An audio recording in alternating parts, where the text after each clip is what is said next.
You're in tune to GalaxyAfterWe.com, the only de-brainwashing station, bringing to you the global African family, Hotep. You're in tune to the Nubian Forum People's Talk Show with the Prophet Kwaku on GalaxyAfterWe.com, the only de-brainwashing station in this nation. Asha Senator says so. Akwaba Itepe Ineke Jea Senebe. Akwaba in the name of the creating force of the universe, omnipotent being that which is greater than ourselves, who has many names. Olodumare Nkulokulu Kwame Blafo Ashe Mungo Onieme Ja Jinyame Amen Ra Ashe Ashe Ashe. We give thanks and praise and say Mudubafu to the ancestors who fought the enemies of Mama Africa for the last 6 millenniums.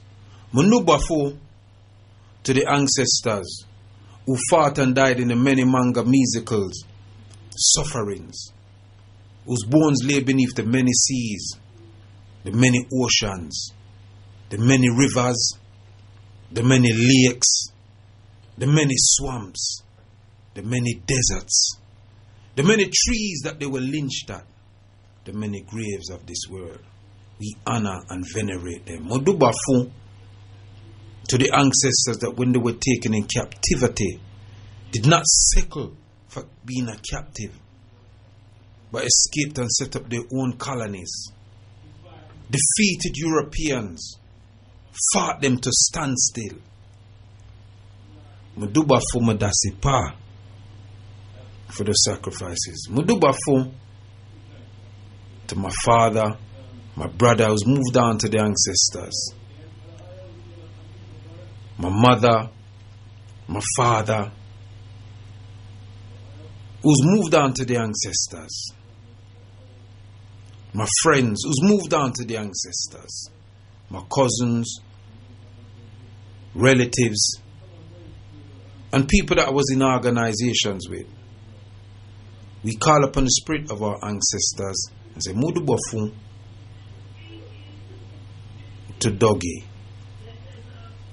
Mudubafu Mama Papa Aris. Mudubafu Sister Inkechi. Mudubafu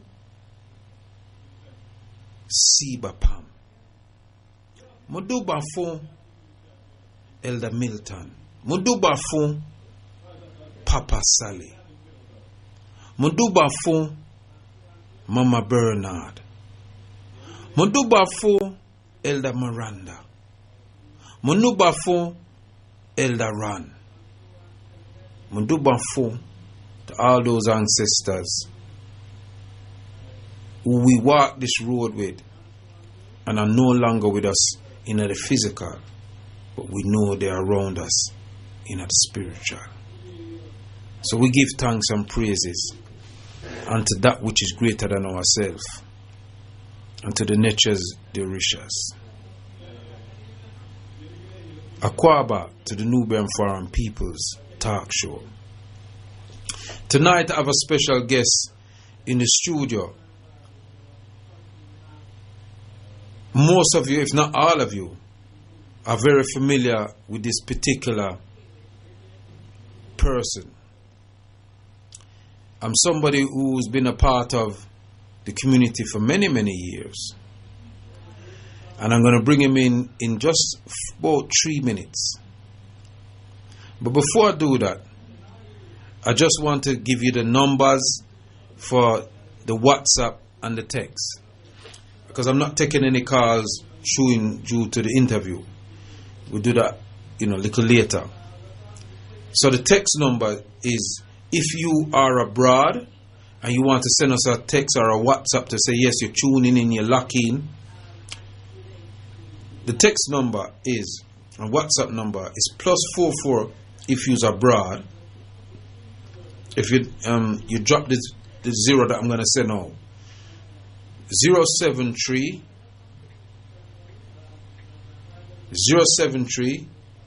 77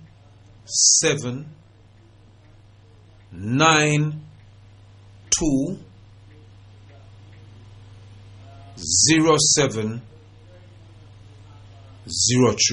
I repeat that. +44 if you're abroad.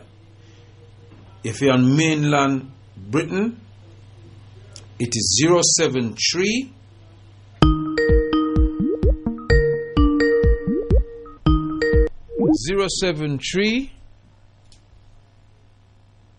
779 20703.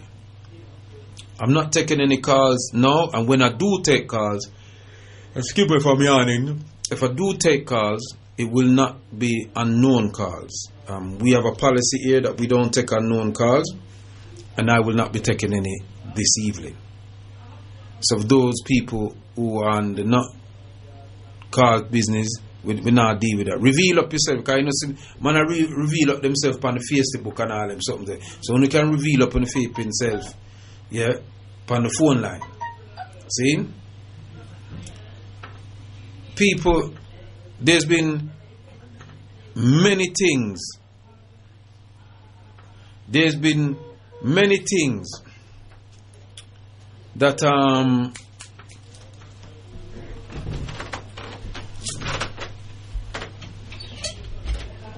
there's been many things. Sorry about that Facebook, but too much nice downstairs in it, and so one quite the nice. There's been many things that's been happening over the last few weeks. We know now that the Prime Minister of this country, they've come. I'm going to yarn every now and then, because up from 4 o'clock this morning, been working all day, never get in till after 7, rush, boom, shower, boom, boom, boom, re-te-te, and all them something there. See? But we know that the Prime Minister of this country has just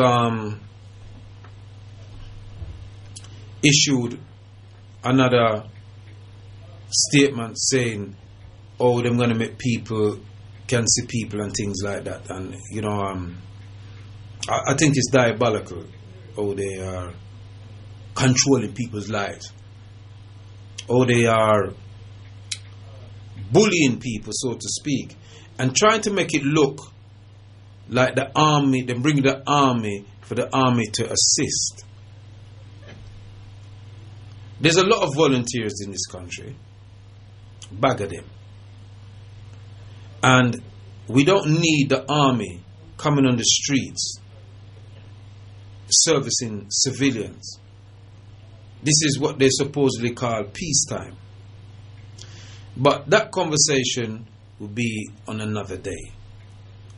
But without further ado, I'm going to bring in this person. He's a man who came here when he was 15 years old.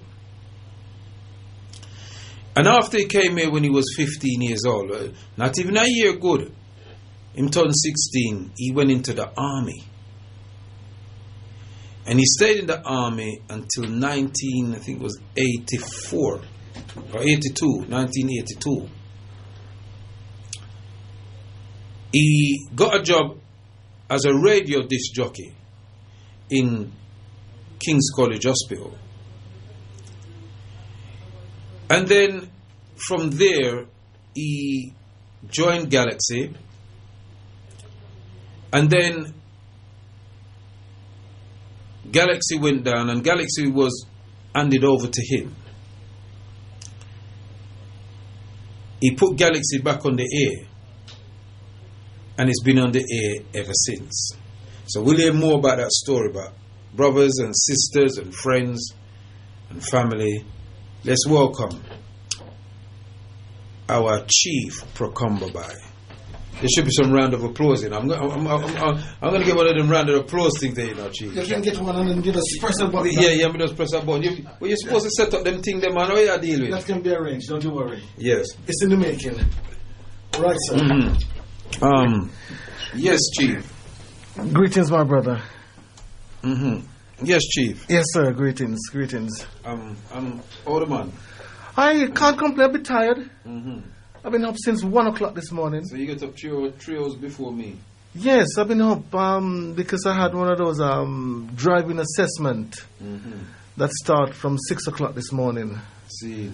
An hour and a half driving assessment. Then all HGV driver, all bus driver, through a European directive, you have to have a thing they call CPC. What does CPC stand for? You know something? They change it every time. My name nobody I come through Europe. And me came till every time them change it, call it different name. But so you have to have that. Without that you can't drive. And we had one of these Welsh, Irish, Scottish instructor, and he started from 8 o'clock this morning, didn't finish until 5. So we sat down there, and you can't sleep, because if you fall asleep, he will fail you.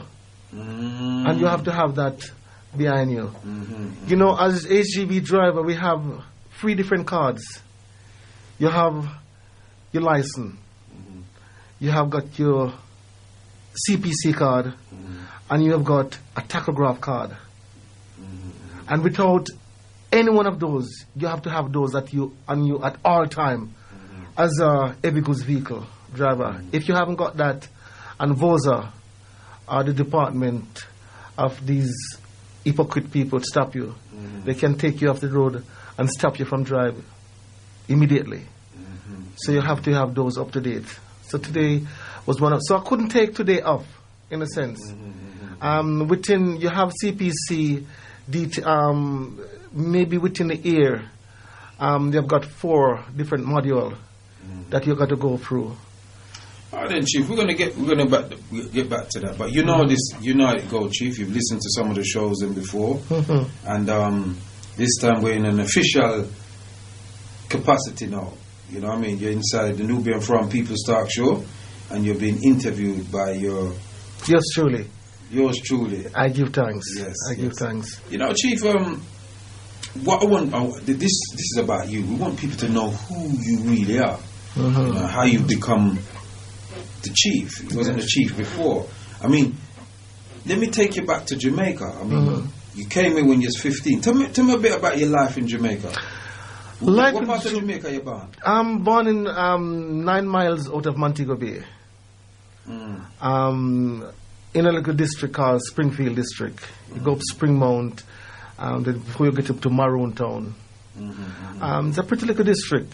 You know, you go up on the hill and look down into many places. My education... No. You want to know my childhood? I want to know about your childhood. Yes. So you're born in Jamaica? Yes. Have you got siblings? Yes. Where are you within the siblings? Sibling, I'm the second. Mom and dad, second from mom and dad, second of 6. The first for my mom and dad, but the second for my dad. My dad had another child outside, which I don't know. I've never met him. But my dad spoke of him, but I don't know what he looks like.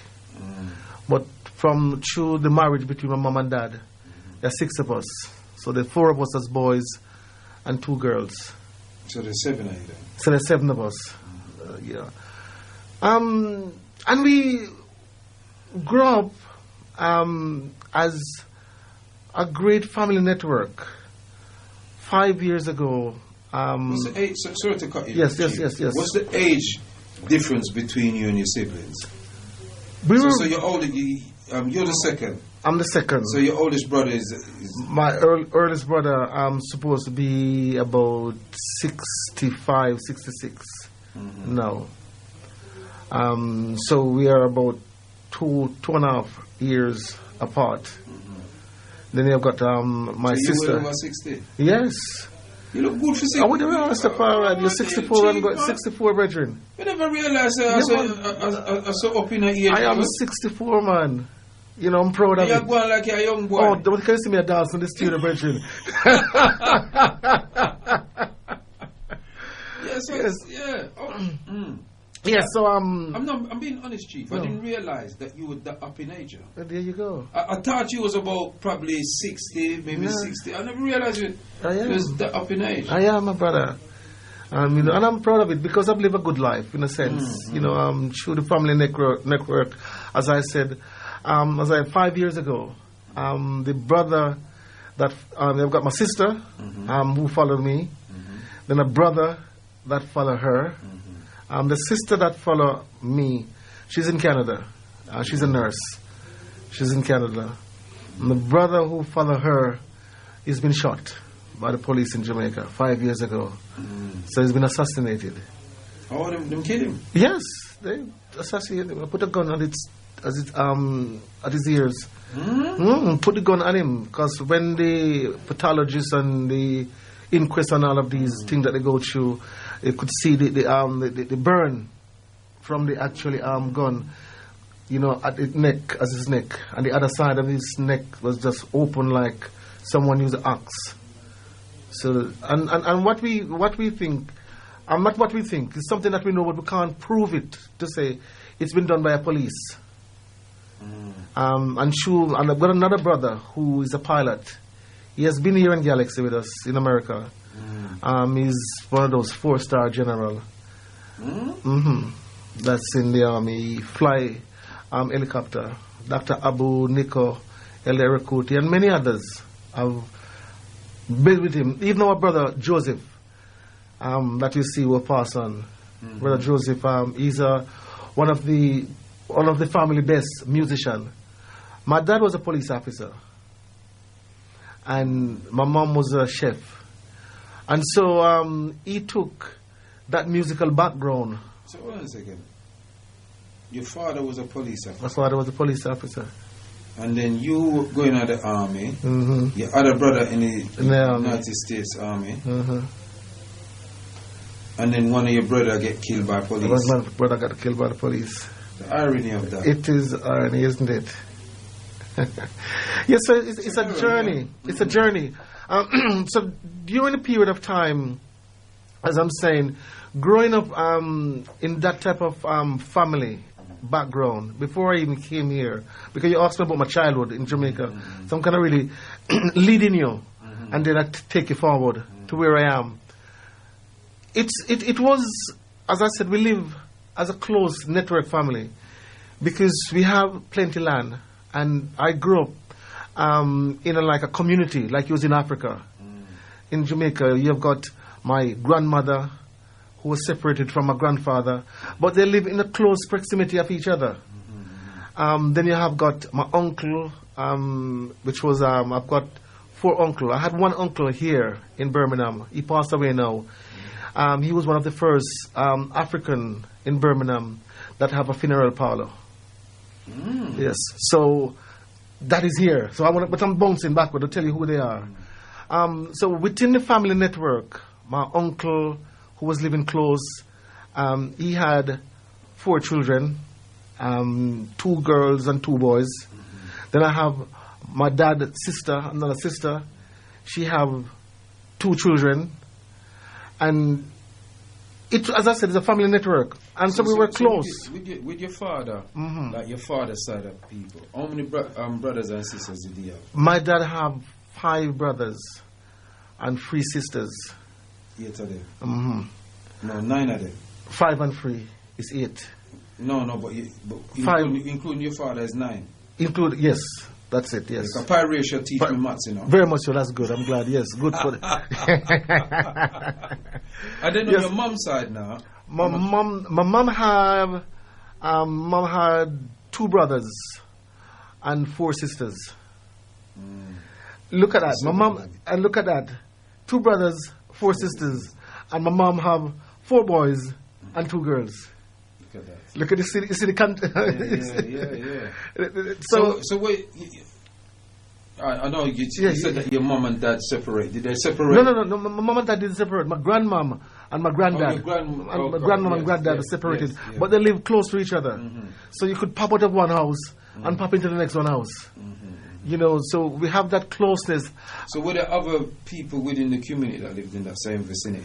It's a family. It was just my immediate family was living in that kind of community.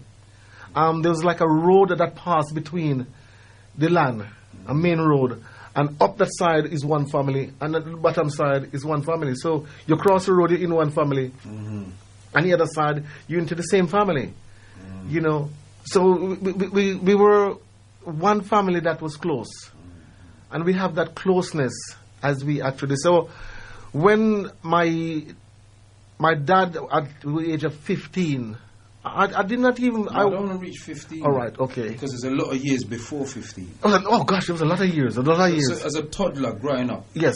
You know, what did you play? Run with the chicken there. Each one of us. I mean, it's like Troy.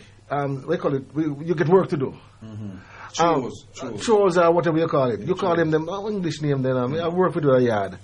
Then we in so yes, try for them. Whatever, two of them. He says yes, and they work together.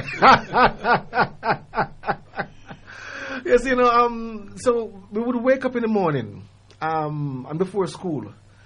As I said, we have massive land, lots of land that we have, and we would wake up in the morning, and at the bottom of the land, them call it gully.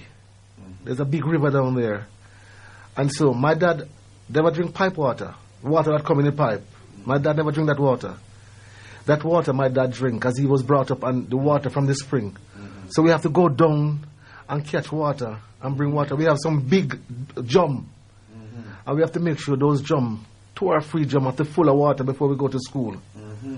Then who's not catching the water? We used to have rabbit, about 30 rabbits. 30 rabbit. Wow. And we have about... And that was for us. Carry on, Chief. Facebook, I'm going to move this thing a bit more. Yes. So you can catch the Chief. Catch us properly. Right, as he's moving his machinery around. Yes. So we have rabbits. A live thing this, you know. So yes.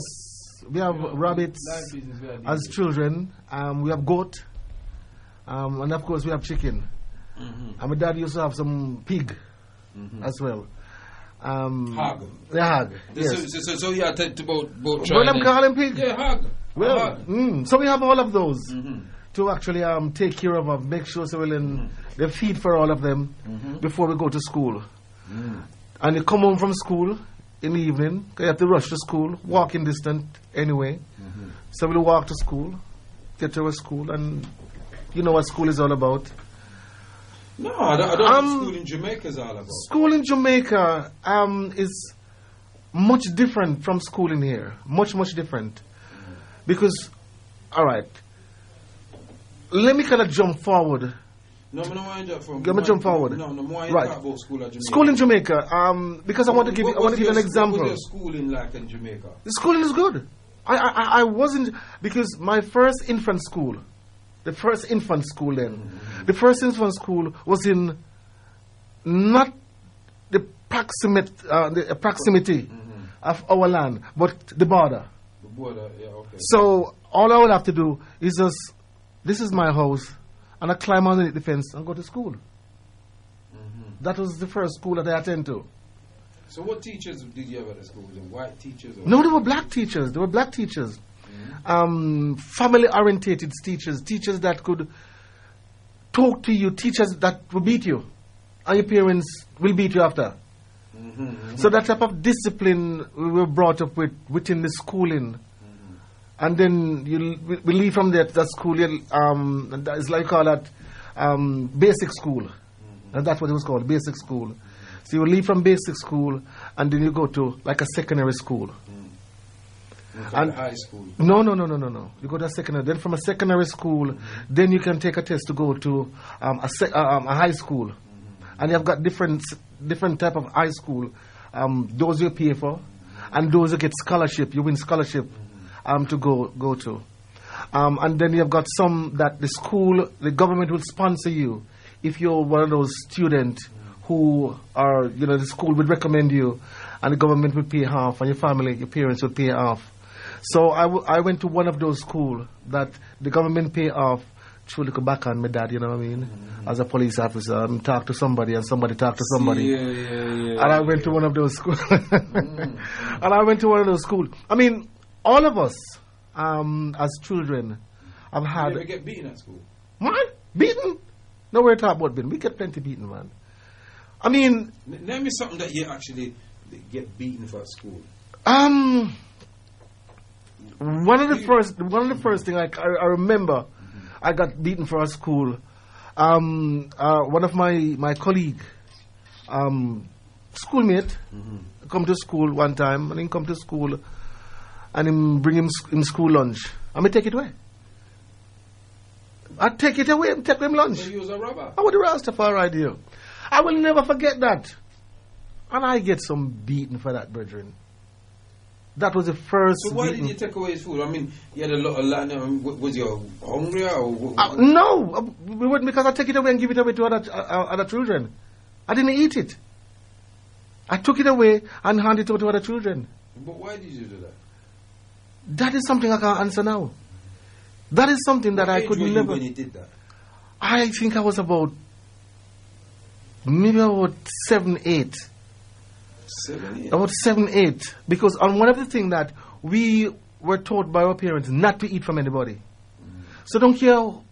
The only people we'll eat from is only our immediate family. The family network that we're brought up. We only eat from those people. If we should go anywhere and someone should give us something, we'll take it but we'll never eat it.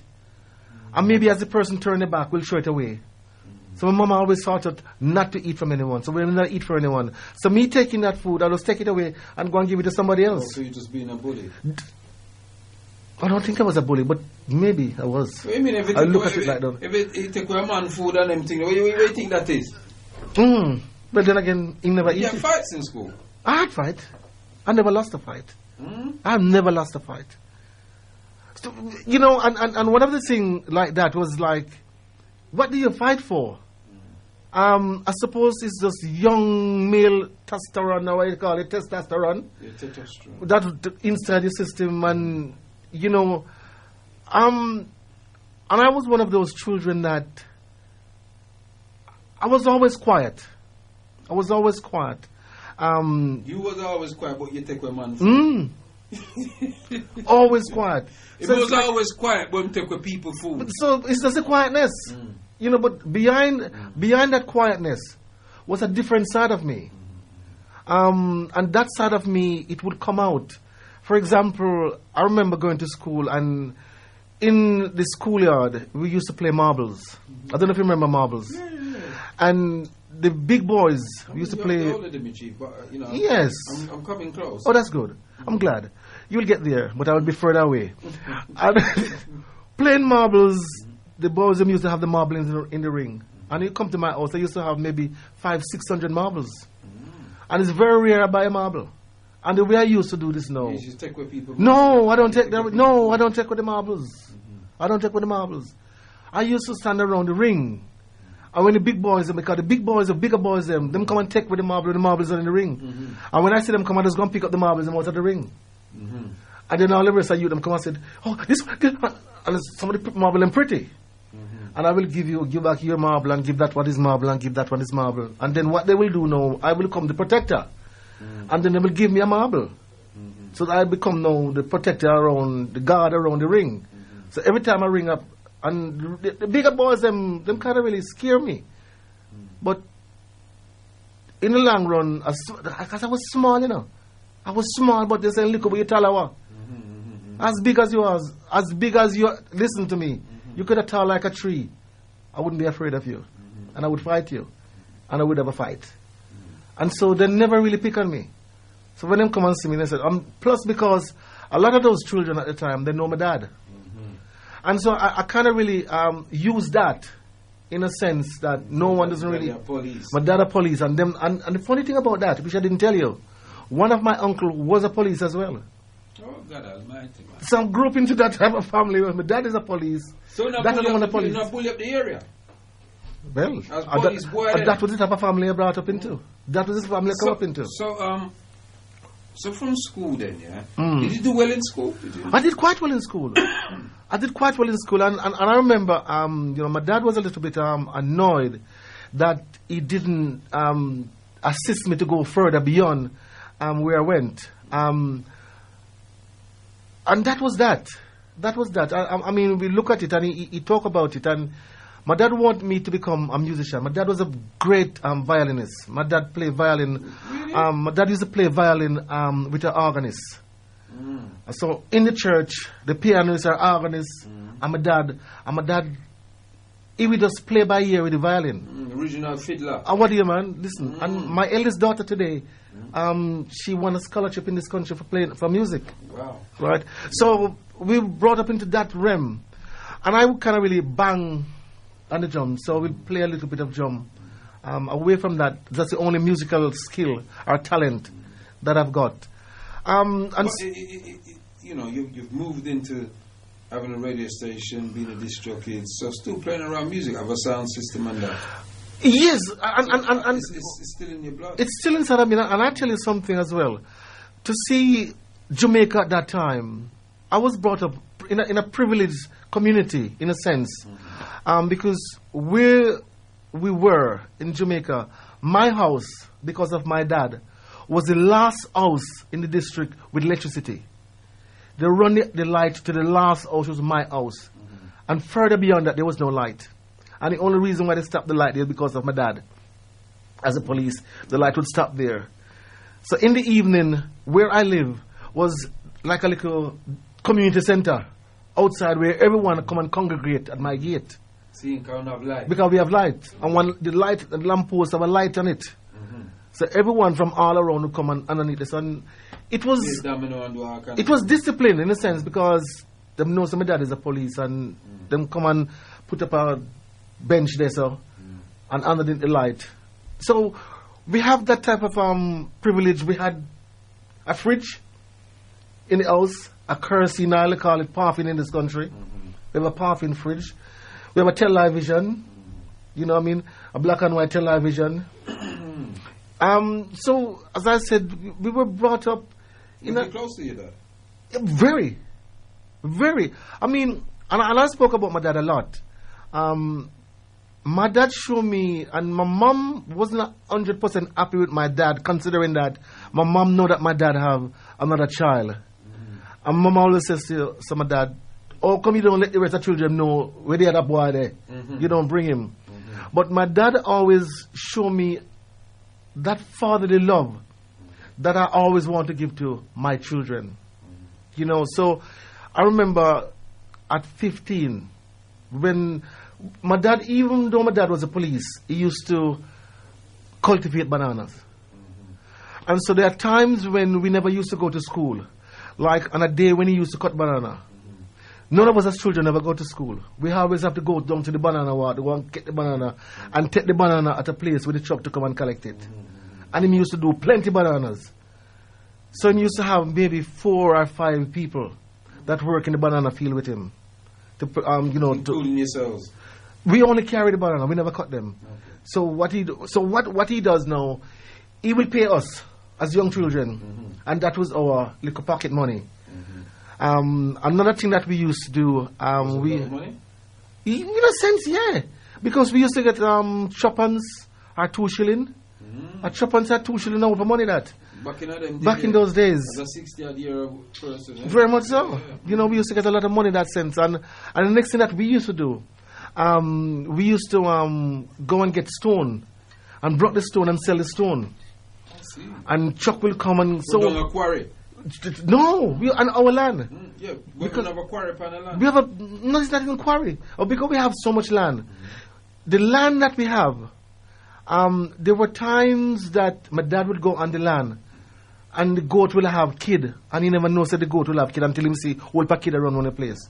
Because sometimes he never travel the land as he should until he see a goat. How much land was it? Plenty. We still have the land. It's still there. No, do you know roughly how much? Gosh, maybe about 40, 50 acres of land. That's a lot of land. Lot of land. You know, so you go. Who's back there now then? My youngest brother, he's still there. He's the only one that is still there. And I've got 2. He used to work for Brinksmat. Security at Brinksmat. What, in Jamaica? He used to drive the Brinksmat van. He's not working there now because he had an accident a few years ago where the van crashed and he had an accident. Right now he's not 100% well because he have just had one of his toe amputated, like our beloved brother Kwame. And I'm diabetic too. No, they say he's got cancer in the toe, so they took the toe off. But he's, he's reasonably well at the moment. So he's there, and my mom is there. My dad passed. What was it? Sorry, go on. No, my dad passed away In 2006. What age was he? 82. He passed away in 2006. My mom is still alive. What caused the death? My dad's death was a strange one. My dad used to have one of those old bed that he said that my dad will never change that bed. We were, as children, we were brought up into that bed. And that bed was one of those first wind-up bed you have ever seen. It's a 4-poster bed. And he said his grandmother leave it for his mother, and his mother leave it for him. And that bed, you could never break that bed. The only thing my dad have ever changed on that bed is the mattress. And so what he does, my dad get one mattress and then put another mattress, so the bed become higher than high. And he went out one night, because he retired now. He retired from the police, decided, so, well, then he has done enough. Enough is enough. He wanted to concentrate on his farming. Went out, have a drink, came back home, fell off the bed, had a stroke, and that was it. What you say? He just fell off the bed, one stroke, and that was that. And the funny thing about my dad's death, my dad's death was a strange one. My dad wasn't feeling 100%. My brother who have passed away, who they have shot, he says to my brother, I feel for some fish tea. Go and get me some fish. And my brother decided to go and get him the fish. My brother never come back the same evening. All right. I rang my dad. And I rang my brother in America. And he and I decided, well, then, we're going to link up together in Jamaica for his Earth Day, my brother Earth Day. Because my brother now was born on the 25th. My last brother was born on the 25th of December. And we said we're going to arrange to go to Jamaica and celebrate his Earth Day and go and link up with my dad, because we haven't seen our dad now for some time. So I rang my dad and said, Dad, here what happened now? That was in November. That was the October. It was in the October. I said, Dad, we're coming to see you soon, He said, you're going to make me dead before you come and see me. I said, what you say? I said, no, man, don't talk about them. I said, no, I said, what's wrong with you? Nothing wrong with you. The only thing wrong with my dad at the time that we know of was my dad went and got himself a few cow. Right. Well, at that age? At that age, he had himself a few cow. But that was strong, brethren. And he went to cut, because the cow, they eat bamboo and grass. So he went to cut some bamboo to give to the cow, the leaves. And one of the bamboo stick him in the eye. Right. Now, over a period of time, because it scarred the eye, each time him close him eye, it feel like something is inside the eye, because it's scar inside the eye. Him keep saying something is in the eye. Went to the hospital, they x-rayed, have a look. Them said there's nothing in the eye, but it's just because it's scarring in the eye. Over a period of time, it will eventually go. Going to take a long time for the scar to go. And that was the only illness that we know that our dad have at the time. So when he says to me, you're going to let me dead before you come? I said, no, man, we don't say them something there. And that was a Wednesday evening. Right? The Wednesday, finished the phone call, and that was that. The Saturday morning, we lay down, sitting on the floor, start up my record, because I'm on the radio now, take over from me and Chris Jammins used to be on. And I'm starting up my record. The Saturday morning, the phone rang about 8 o'clock. My sister in America rang me. She said, oh, Dad gone. I said, gone where? She said, Dad gone. And then she paused. And I said, and I just paused myself. And I said, come on, Dad gone where? Because my mom used to live in America. And my mom have her green card. So I said, I wonder if my mom now, can I get my dad to go to America? And when she paused now, I said, I don't. Sounded like that. I don't think your dad would have wanted to go to America. He wouldn't. But that was my feeling at the time. And then when she paused now, I said, yes, something seriously have gone wrong. And then she started to cry. I said, okay, my dad had passed away. I said, how did he pass away? And that was where my dad passed. And I said, all right. And eventually... It sounds like you was very close to your dad. We were close. As I said, we were close. Because as close... Before I came... As I was going to tell you, buying all of these banana, getting all of these things, our little pocket money. My dad said, I always want a bicycle. I said, I want a bike. At my age of 15. My dad said, where do you with bike? I said, I want a bike. I want a motorbike. A motorbike? A motorbike. Okay, all right. I said, I want a motorbike. Tigo saying bicycle? No, we have bicycle. All of us have bicycle. The four of us as boys have bicycle. But you want a motorbike? But we want a motorbike. I want to step up. I remember my dad, one day my dad came and said, I've got something outside for you. At the time we used to have market truck that carry the people to market, take up all the goods and bits and pieces. And my dad, as he was a police officer, I don't know when my dad get this bike. But my dad come and say, I've got something outside for you. And him get the market truck to drop the bike at my gate. And we go out and see the bike. Oh my goodness gracious me. That's one of the most beautiful sights in my life. I couldn't ride. And eventually I started learning to ride. Hang off both foot off of the bike and ride down the road. And eventually I started to get used to the bike. And I started to ride. And me and my dad now used to go out in the night. Because my dad used to come boy, come and take me here, sir. Come and take me there, sir. My mom used to complain and say, where take the boy go?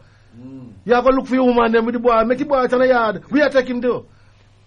And me and my dad gone. My dad know about transport. And I will go and drop him off. And then we come and say, come back and pick me up some time. And then we go and pick him up and take him back home. So I have that closeness with my dad. And I think all of us have a different love for our dad. We have a different closeness. And I don't think my dad did actually show any one of us any more love than any of us, each other. You know what I mean? What about your mom? My mom was the disciplinarian in the house. My dad loved us. If my dad gonna beat you, only 2 lick my dad will give you. My mom will just beat you. It seems like parallels mine to reggae. My dad will beat you and my dad will give you 2 lick and you run. But my mom will beat you and put you in one corner and go and talk and come back and beat you again. But so they were strict disciplinarian family that we were brought up with. So my mom was always there as the quiet person, but not the quiet person. It's interesting that you would say that, Chief, because in my yard, yes, my mom was a disciplinarian. Some of the mothers are like that, aren't they? Yeah. They take control. Dangerous. Oh, there you go. There you go. Dangerous. Don't joke with her. There you go. And she not smile. My mom will smile. No, my mother never smiled. She don't smile and she don't hug. My mom will smile. But you know when my mama smile, I hold she want to hold you. Anytime you see my mama smile and she come towards you, you can see a different look in her face, but she's smiling. And she grab you. And when she hold on to you, you can't get away from her. And anything my mom find, because you see, my mom is the type of mom like this. If she's gonna beat you, she don't put no switch in your hand. She don't put nothing in her hand. Because you know what I want. So when she grab, anything that she see, anything she put her hand on, I'm familiar and with that she put on you, and you hold it, and she place it on you. That is the type of mom. So it seems like you had an exciting time growing up in Jamaica. It was exciting. On a Saturday when we didn't have anything to do, where we have something to do but didn't have anything to do, Saturdays the girls them would actually polish the floor. They used to have a dye. And the coconut thing to the floor. When you walk in the floor, Kwaku, you want to slide in the floor, brethren. The floor used to be slippery when the floor shine. And us as boys, we used to go to bush and get wood. Because we have 2 kitchens. We have 1 kitchen inside the house and 1 kitchen outside. Now the kitchen inside the house is for emergency. That is to say, if rain or anything like hurricane, that kitchen has been used because they have a wood fire. Or sometimes my mom would have coal that she burn inside the house. But outside the kitchen now is a wood fire in the kitchen. And that cook the food sweet. So we will get the wood. And when we finish on a Saturday, we go on a bush, we go on a river, or we go shoot bird, or we go catch fish. You see, that is our growing up in Jamaica in that sense. So what made your parents send you to this country? My uncle, who were living here, said, send the boy here. My uncle and my uncle was my dad's first brother. And he and my dad was close, very close. And I suppose between reasoning with my dad decided, well, then I want to send to England, go stay with your uncle. Go with your uncle. maybe I've said to my dad, life would have been better for me here than the life that I was living. But when I came here, I got here. I wanted to go back the moment I came here. Yeah, I want to get to that, but I Yes. want to get to why they decided to send That you. we don't know. That have never been established. Who did you come with? Did you get escort? Come on my own. Them put me on one plane. They put me on one When plane. you a letter? Put me on one plane and me come from BOAC. I remember BOAC. We'll come from BOAC, come Heathrow. Listen, let me come here with one suit pretty like the blue. The blue and the computer there so. And because I never know that uncle. I never met him. And he come to the airport and a description of what he looked like. But I know him through a picture because there was always a picture at the house of him. So when me da Heathrow and him, me see him, me know saw him. And him know saw me, and that was that. And I didn't go to Birmingham. He have a place in Dulwich. Well, he have a place in Dulwich. Glengarry Road, opposite Dulwich Hospital. Opposite the hospital there, so. Opposite the hospital, yeah. Right, there's some stay. And maybe... So hold on, let's stop there. So you're leaving Jamaica. How did you feel leaving Jamaica and leaving your family? I didn't want to leave because I was leaving a place that I'm familiar with. I know everything. I know everybody. Everyone know me. And I'm going into a place somewhere that I didn't imagine what Britain looked like. I didn't have no inkling of what this country would have looked like. I heard of it, but that never come in my imagination. To say this is what Britain looked like and this is where you're going to go. So when I came to Heathrow and the coal, I look down on the plane, I see the place fog. I see all of these chimney. I look up, I say, Rastafari. It's like the whole place a factory. Because I never know these houses. You know what I mean? And then when I came now, it's another culture shock that hit me. Because when I came, there was no central heating. Yeah. When I come, no central heating. Paraffin heating, you have to go buy paraffin at the shop. Or kerosene oil, we call it at Jamaica. Or the coal man come with a horse and cart with the bag of coal and then buy the bag of coal and have the coal fire inside the house. That was what I came and saw. You see, even before you get to you're leaving Jamaica. Yes. I want to talk about that part. Come on. How did you know that you were going to leave to come in? They told me. My dad told me you're going to go and stay with your uncle in England. What was your first reaction to that? My first reaction was I was numb. Because here it is, it's 6 of us, and I'm the first one that's going to leave. So I said, all right. He said, no, your sister is going to, because we have another relative in Canada. And so your sister is going to Canada, and you're going to England. So that was what was relayed to us. You know, so we take it on board and said, all right, this is what we're going to do. And we both went to the airport together. She went on one plane, and we went on another one. So how did you feel leaving your sister going that way? And sometimes you feel lost. You're empty. So you're on the plane. What was the plane ride like? Scary. Because I've never been on a plane before. Scary. But going up and then after a while, you don't feel that scary anymore. You don't feel that it didn't bother me anymore. And touching down is when I said it's like a touchdown and the cold start touch me now. We said, this is not for me. And so that was now my first experience in this country of what I saw. So you flew in and you land. Yes. Where did you stay? I told it wasn't Birmingham, you said. No, Glengarry Road. Oh, Glengarry Road. I stayed in Glengarry Road. When you're coming in now, you're driving, you've seen all these houses. What was your first imagination? The place was ugly because all the houses them look alike.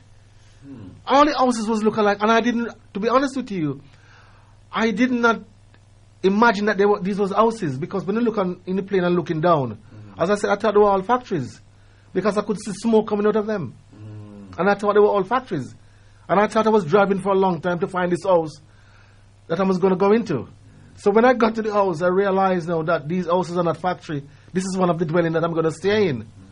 You see, so that was kind of really the first experience of me coming here.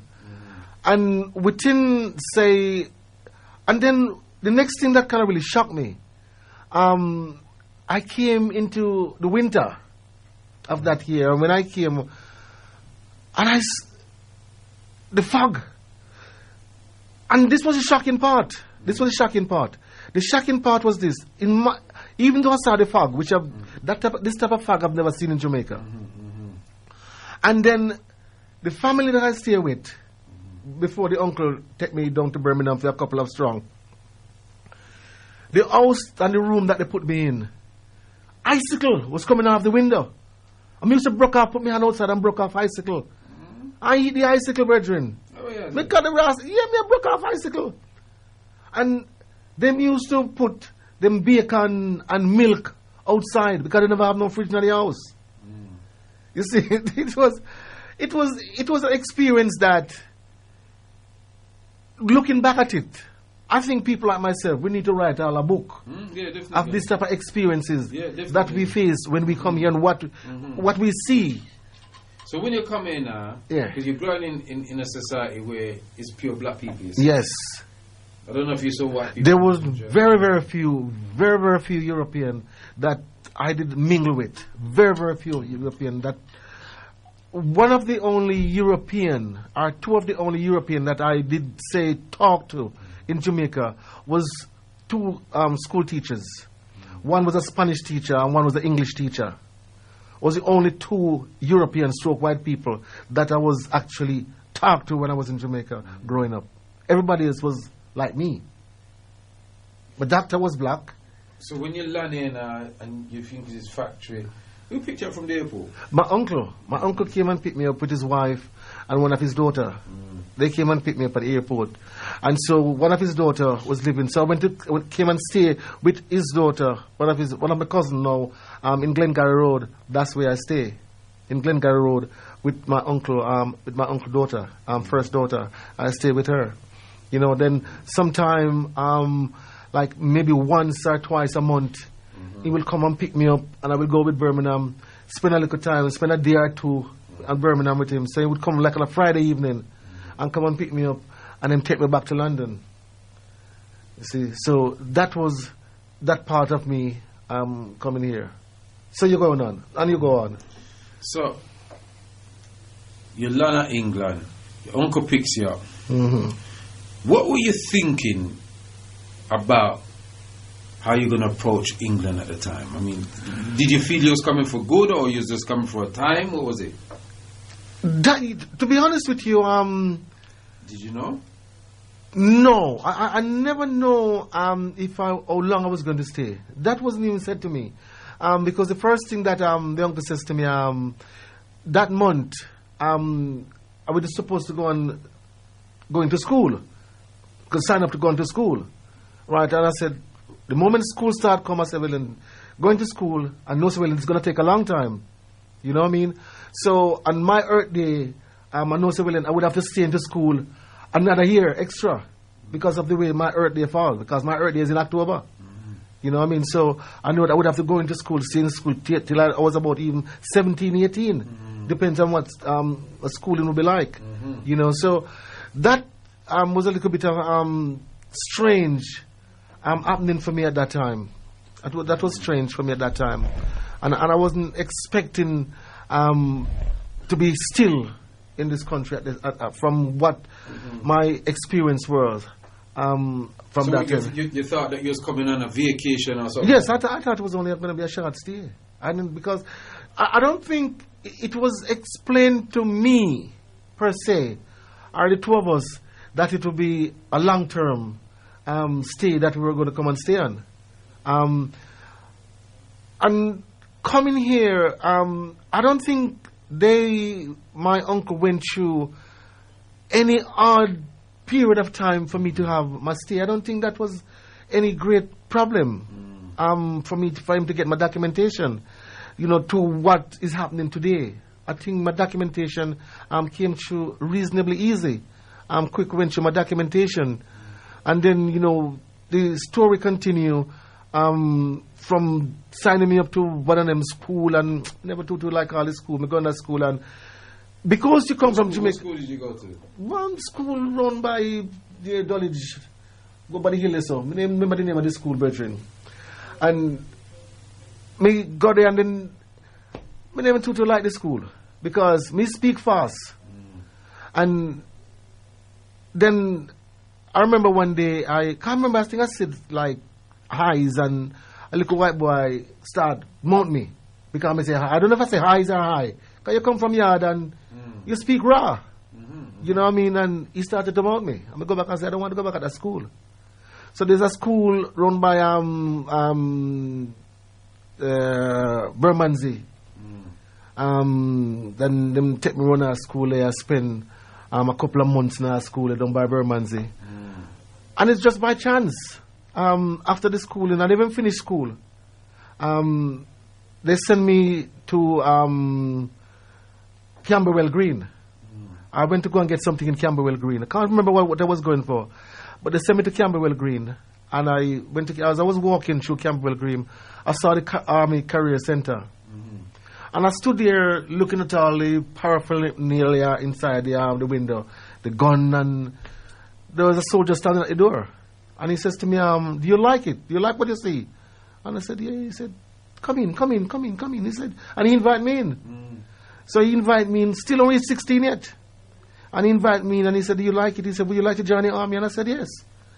And the man just put some paper in front of me and said, "Yeah, you are." And we just do the little test, quick time, and give him the paper. And within a couple of, not even 2-3 months later, I get the confirmation that I passed the test. And I'll tell you something, I passed the test, and I joined the army, and I'm 16 earth strong. And my 16th birthday, I joined the army. And that was where the process started for me from then. You know, so it's a process to where I'm coming from, part of my journey to where I am now. Well, people, you're hearing it, Chief Procumberby's story about how he came to Britain. You're in tune to Newbury Forum People's Talkshow live here on galaxyafiwe.com. So you're here at 15. What was school like when you went to school here? As I said, school wasn't. I didn't have a good experience. I didn't like it because, as I said, I was like being mounted. You know, every time you open your mouth, the youth them laugh at you. Because you speak. Because I speak fast, and you know my English. Yes, my English is not something that them could understand. See. So even when I go into school and the teacher want to ask me question and I don't even want to answer because I know I become scared of these youths start laugh at me. So that's why I go back. I don't want to go back around school. See. So you're born school. We're born school, Rasta. You know, when I said that if I would, you know, many times I said to them, I want to go back home. Oh man, I was crying to go back home. You know, so it was this type of process, and I wouldn't like this. And I don't think parents realize when they take you out of that environment to put you into another environment, what it does to you. Yeah, truly. It kind of really it shock you. So when you come here, did you have fights at school? Did you? Yeah, fight at school. Listen, I never fight. I never think I fight in Jamaica. The few months I go to school here as a brethren, it's like I fight every day. And the teacher said they want to suspend me out of school. And that's what I said to my family. I said I don't want to go back there. Because the moment when you say something to me, I'm turning him upside down. Because I'm raw. You come out of a hot country, I'm coming to a cold country. Maybe I try to fight to get warm. Isn't it, Bucky? The next shock that I had, Brother Kwaku, the next shock that I had to my system, and I think that was the first shock I had, the first day of my shock, is when I came and I went inside the house, and I wanted to go to the toilet. The toilet was outside. That was the first shock in my life. The toilet was outside, brethren. But that shock was shock. But what shocked me on top of the shock, where my goose pimple start grow goose pimple. It's when in night now, and it's cold at night, and I want to go to the toilet. See. And you're going to the toilet, and the door was about 200 foot off of the ground, and the cold breeze are going underneath and come in upon you, and the brethren. I say, Rastafari. Mm-hmm. You couldn't dress it too much clothes. Considering that, and the room them cool. So you come out of one cool and going to Thailand. You know what? So you try and hold on to the urine, and if you want to do number 2, you try and hold it until in the morning. Because outside is dark, brethren, and you know, I mean, it's cool. And that was kind of the first type of shock, the home life shock that I had. So that wasn't the best type of experience. That I would never have said I would have right back to yard. And because when I write back to my mom, I said, Mom, I want to come home. Tell Dad, please, I want to come home. What do you say? They never respond. My mom and Dad never respond, brethren, as far as I'm concerned, and they. You know what I mean? So that was something that I don't know other young people who have had that type of experience, what it was like for them. But I can tell you what it was like for me. It wasn't a pleasant experience. So did you face racism in this? I never faced racism per se in the school away from those in the schoolyard. And I don't think it was racism. They were just laughing at me because of the way I speak. I didn't see it as racism. Well, you didn't know it was racism. Well, I didn't know it was racism because it 15, wasn't. innit? That's it. It wasn't. It wasn't something 60s, that. It wasn't 70s, some. Yeah. It wasn't something that I was brought up to say it was racism. And if it was racism, I don't think it was. It wasn't been talked about. It wasn't been talked about that time. To say racism. I saw a little bit of racism, little bit, because the army always tried to prevent racist element from in the army. So that didn't face me until when I got out of the army. That was when I saw racism. I was walking into Peckham, and someone come up with Ford Escort, about 4 youth in an escort, and one has come up beside me and spat at me. They spat me. I heard, and that time they've got this big supermarket. That's what they call themselves now. They closed down now. Woolworth, big Woolworth store was in Peckham. Where them have the Arndale Centre. It was a big store. You've got John Lewis on top there. And an Arnsditch or what do they call himself. So it's big, that was just a area of shopping area that was. And I went into Woolworth the time. And a lady said to me, excuse me, you've got something running on the side of your face. Yeah, you hear me, Brother Kwaku? The lady said, you've got something running down the side of your face. Something running on the side of your face? The lady said, you've got something running down the side of your face. And it's when I put my hands on, comes the brethren, Spit. a big lump of coal as yellow as the book over this, brethren. The person had to put a coal and spat on me, brethren. That was the first element of what I could say, real racism. So did you see who did it? Did you know? Yes, the geezer them was in the car. Oh, I was walking and I heard two. But I didn't take it as anything because me have my woolly ear. And so it kind of grew up in the ear. Oh, God, man. It grew up on the side of the ear. So it caught up in the ear. You know, so when the lady told me now, I come so and put my hand on the side of the face now and I feel it and it come on my hand. The thing was so gluey, brethren. Now, I said to myself, Rastafari, no. If me did hold a person there, Oh, my God. if I did hold on to that person, that would be a different kettle of fish. Yeah. Maybe I would have been out of prison. Though personally, that's the honest truth. Is that them kill me or me I take a life? Did you spat on me like that? With that no, my brother. That was the first element of racism that I went through when I came here. And in spite of all that, because even in the army, you know, I fought when I was in the army. I fight when I was in the army. I fought when I was in Germany. You know, in the army, you've got colleagues that we fight back to back. We fought back to back, and we laugh and we joke with each other. And I don't think no one showed me any element of racism that I can say it's racism, because I started to grow to understand what racism is all about when I was in the army. But colleagues joke a lot in the army. And I sat down in the barrack room one day. I was in Germany and I was writing a letter. At that time, I met this woman and I engaged to her. And I was in Germany and started to write her a letter. So I wrote her a letter maybe 2-3 times as strong. I'll write a letter. Sit down, you come in and you sit down in the evening, put your towel around your neck, and you sit down and, you know what I mean, I write a letter. And this geezer came around behind me and started to read out my letter to everybody inside the barrack room. And he stood there, and every word I write, him call it out. And he stood there, and I started to work myself up in a very, very funny way, but it was quiet. And I wait until him finish. And I turn around and said to him, "So you finish?" He said, "Yes." And the same chair I was sitting down on, I just get up and fight my brother. I'm going to just make him sit down on it. I lick him down with it. You lick him I down lick him down with the chair, brethren. I just take up the chair and I lick him down on the floor. And when him sit on the floor, I just put the chair over him and walk off, left him. You know, so, you know. Well, people, listen up. I've got to take a toilet break. Okay, you're going to take a toilet break. So I'm going to play Chief, because this is Chief's, one of Chief's favourite tune. And I like to play this tune. So I'm going to play this tune here for Chief while I go. Take a little break. Cycle late. Yeah? I'm going to pause on the Facebook. So I'll be pausing. The wife said, "Lord, the details and graphic."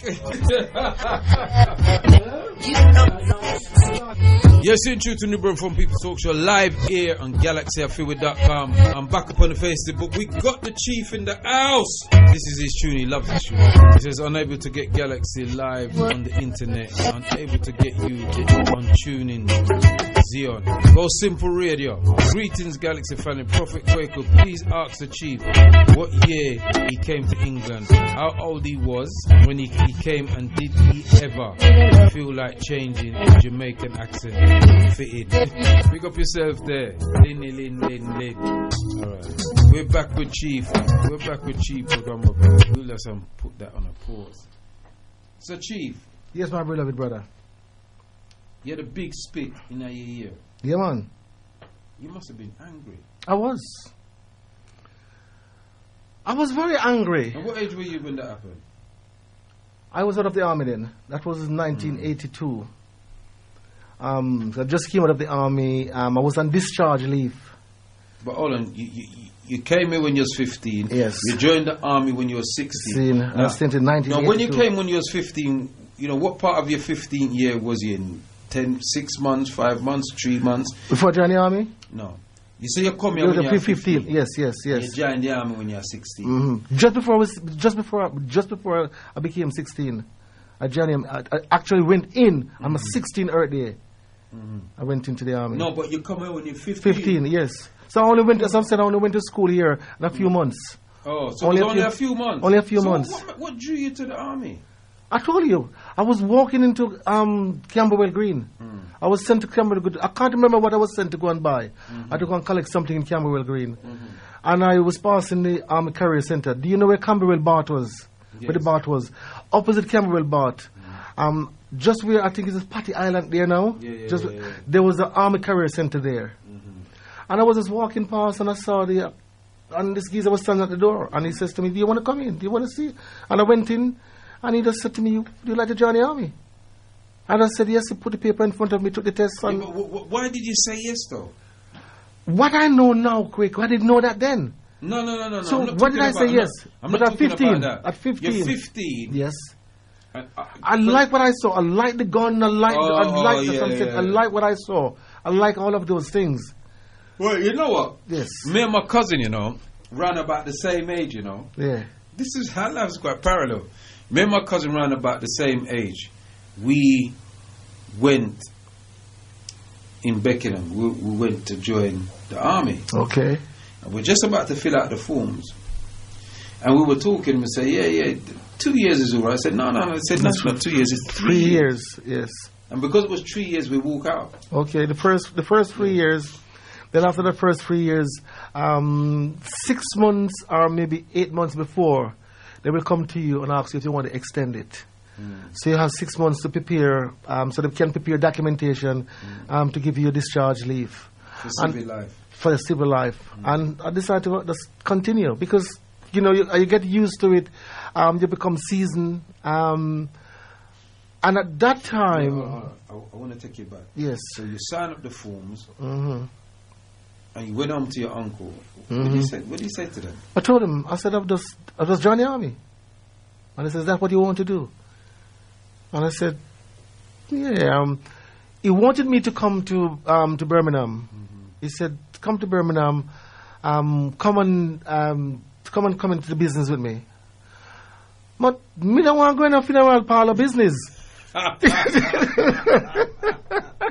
Me don't want. But you're going in at the killing me business. Me don't want to go in that. You want to do the killing, but you don't want to do the burying. Me don't want to go in that something that's virgin. Me say me not going in that. Big up yourself, George. Me say me don't want that. Me stay the army. But it just shows you your moral thinking at that time. Mm-hmm. You're not thinking for the positive. You don't see that as the type of upliftment. Mm-hmm. You don't look into civilian. That is a job that could take you beyond. So, and at that time, with that young age, the element of being in the army, you know, the gun and all the paraphernalia what the army have, that was more enticing.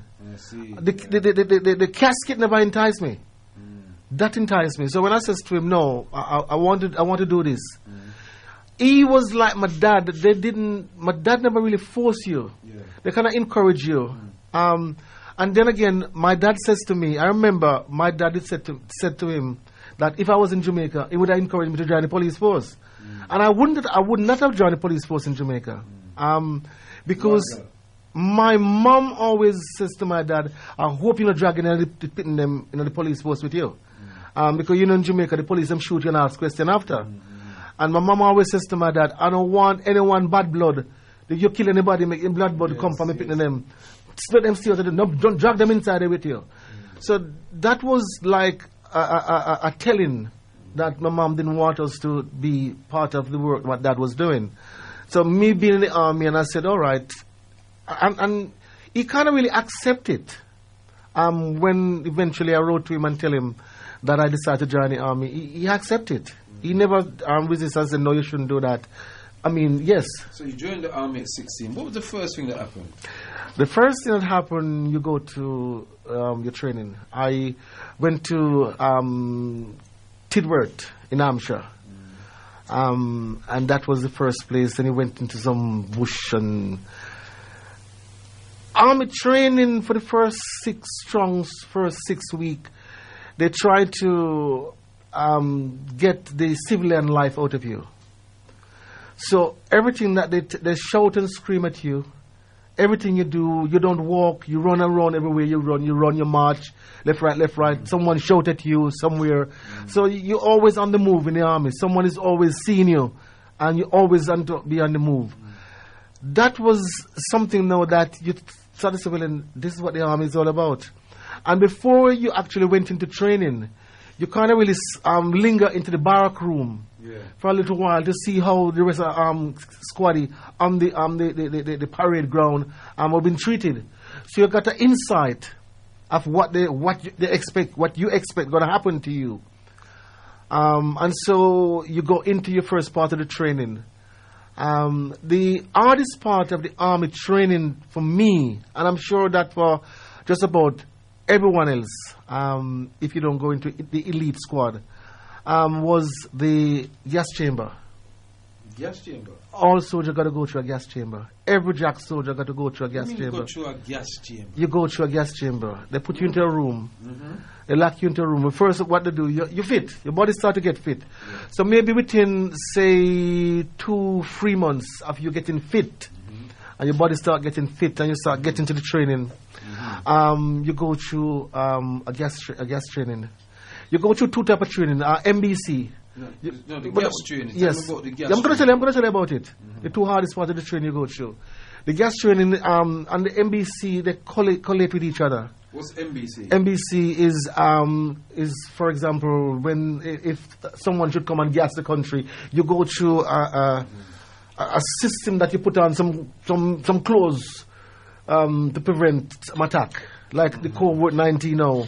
You see, like these people go to space and then put on these big suit. In the army, in MBC, you put on one of them suits, you got a respirator. So you put on a respirator and you mask up yourself. But you have to do that first before you mask up your friend. before you make sure it's your friends, and you all suit. But they put you into a gas chamber.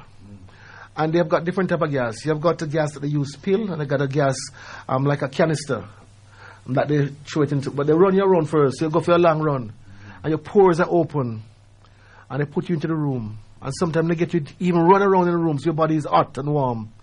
You got one officer. He's immune to the gas, and he stand at the door. And you go to the door and ask your name, rank, and number. Yeah. And by the time you give your name, rank, and number, and you go, you inhale the gas, and the gas lock off. The gas just block off the wind, so you can't breathe. You totally can't breathe. It shut you down, and then just kick you outside into the fresh air, and then you stay there. It's like your entire system paralyzed. So all soldiers go through that. That's the hardest part of the training.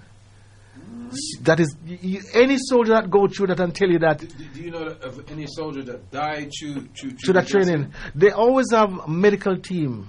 They always a medical team there to make sure if you collapse, there's somebody there to resuscitate you. So you go in the gas chamber and then let off the gas. Yes. And you inhale it. Yes, you inhale it. And then you drop down. Yes.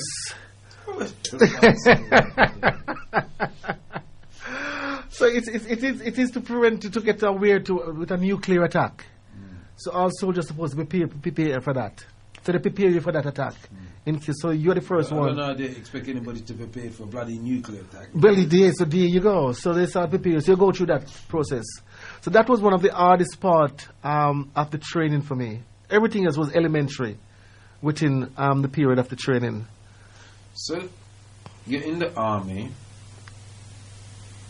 What's the first place the army takes you to? The first place out of London. We had traveled right around London. I went to the Black Forest. I went to, you name all the forests around London. And all this Salisbury Plain was massive. We go through Salisbury Plain. The first place I went with the army was Ireland. I went to Ireland.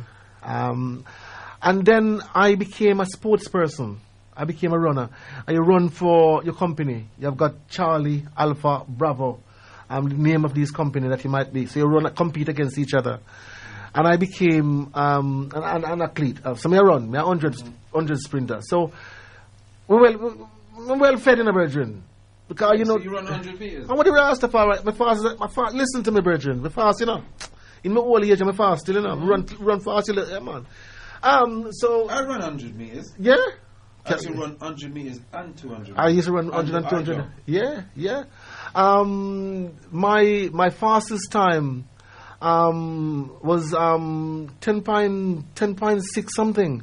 Was my fastest time when I was used to run. And yeah, I have medal at home. When we get from in the army. Then I have medal, me run. And, I have a medal, I'm still there. I'm running medal. During that period of time, as a sports person in the army, you don't do nothing else. You just train with that season, and you eat, drink, and just lay down and put up your foot. You don't do nothing else. So my first outside of London in the army was Ireland.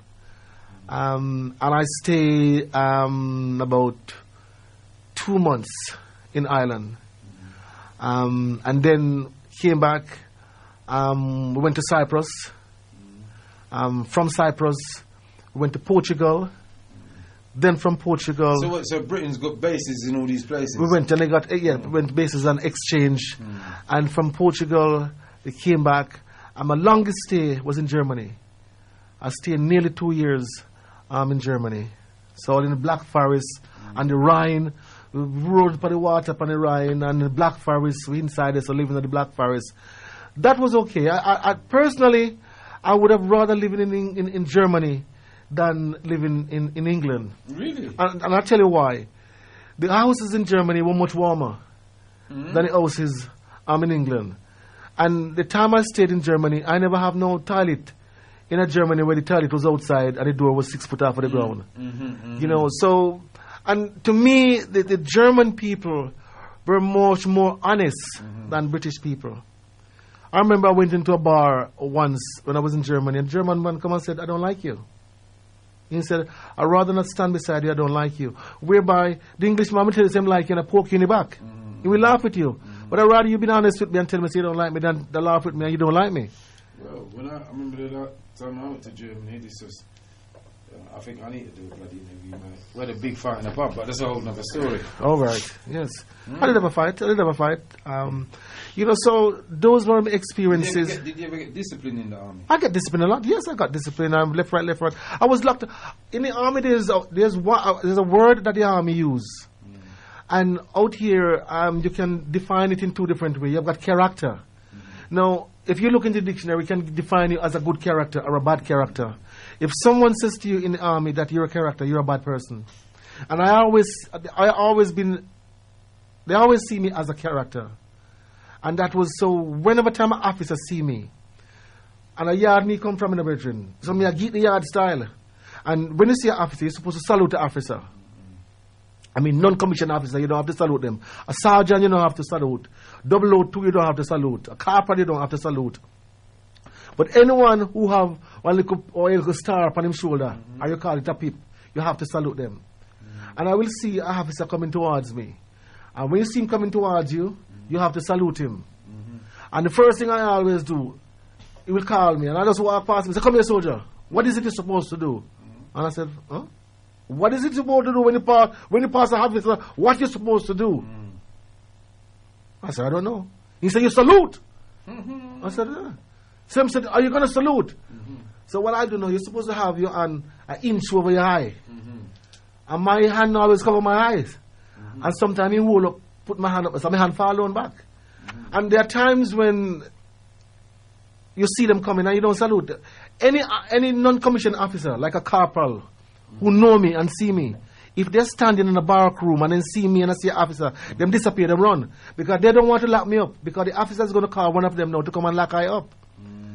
And sometimes what I do is I see an officer come in, I take off my berry and start putting my belt in. So what are you doing that for? I say, "You're going to lock me up." So what they used to do, they used to put me in the guard room and lock I down in the guard room.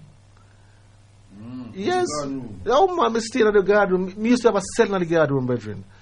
If me go to the guard room, I say, "I might sell that in the brethren. Come out of the cell." So you travel around the world and things like that? Well, those are the places. As I'm saying, I've been to Portugal, Ireland, Cyprus, Belize, and Germany. Those are the 5 places. How long did you stay in the army? Gus, nearly 10 years. You must have love it. It's not what I've loved it. You get seasoned. After a while, you get seasoned into, we call it, condition. You get conditioned into something, into the unknown. Did you suffer any racism in the army? That's what I'm saying. The army always try their best, so you don't see it. Racism is there, but it's subtle. And then what happened, as a squaddy, all of the black soldiers always stick together. Even if you're in the same company or from different company, you always cling together. And so when you go to, for example, you go to the NAFI. The NAFI is a place you can buy your food, and you go to this the canteen. You always sit at a particular area. No white soldier doesn't sit in the area that the black soldier sit in.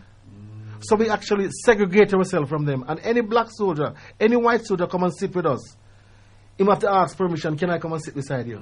And they will say, "Oh, can I come and sit here?" I say, "Sit there, man." And so we say, "No, you sit down on that chair and, so your colleague is an virgin that belong to someone." And him now sit down and move. The best time of the army is like, this time come to the year now, like Fosmos.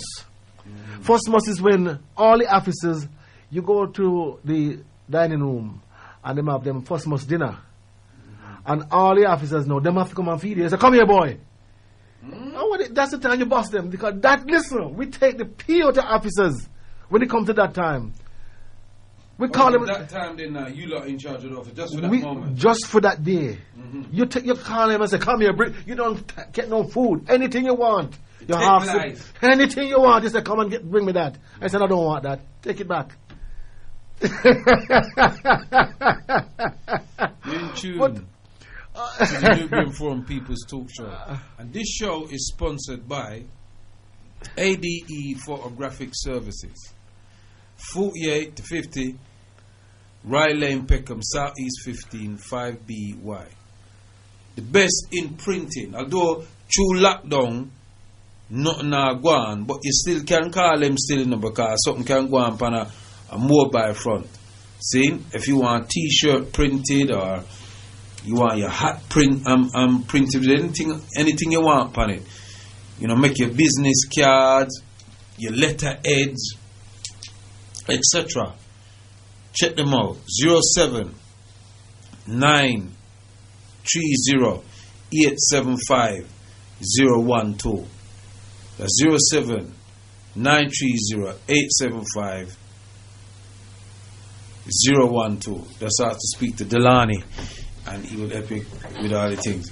So, Chief, we're coming down to Yes, my bed is calling me. Yeah, my bed call me too. So you can't go your bed without me. Well, I don't mean it like no, not together. Yeah. So, Chief, you're in the army, and you stay there for this length of time. Why did you decide to come out? It seems like you're having a good time. I came out of the army. My wife, because we got married. I got married when I was 18. I got married. I met my wife. I met my wife in the army. I met my wife in the army. Because you have got colleagues, you got friends, and my wife. I had a friend. He's in Jamaica now. He had his girlfriend, and women always follow each other, and his girlfriend had a friend. She came in. He was my best friend, and so she was introduced to me, and we got married. And I didn't spend the honeymoon. I'm not one of those people who spend honeymoon. Not because I didn't want to, because I was married this Saturday. So like you get married more than once. No, I was married. Yes, I was married on a Saturday. I was married on a Saturday. Yeah. On a Sunday, I was flying out to Germany.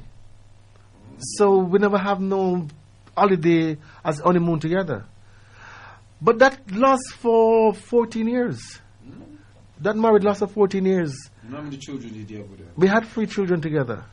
3? 3 children. We grew out of love for each other. Today we still get on. Today we still talk to each other. Once I said, why didn't you get back to her? There are too many water under the bridge. You'd have to go and tie up too much knots to an open knot and to start all over again, and then you might unwind something you don't want to unwind, which create more problems. So we just keep it civil. With the 3 children that we have together, which I've said many a times. My eldest daughter with her she's a doctor. My second daughter with her, she's a chemical engineer. And my son is an accountant with her. So the 3 children that we have together, they reach a stage in life where I can say I give thanks. And I have other children. Because I'm not going to be afraid to say the truth. I've got 12 children. 12? I've got 12 children. I've got 2 boys and 10 girls.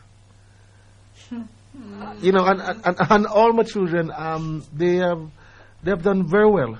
They have done very well, and I give thanks. I never have any 12 children. Yes. With how many different women? Well, you go too deep, man. The Rastafari. No. We want the scandal. Well, give me. No. I keep that right where it is. No. I'm keeping that where it is. How many? I'm not going to tell you that. 12 children. I'm not going to tell you that. Well, I'm not going to say that. Chief. No. Chief going to hold that back. I won't be telling you that. But I've got 12 children. I'm going to keep that back. You got 12 children. 12 children.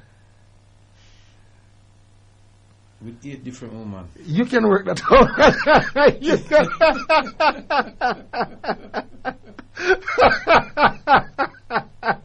So what's the ages of your children?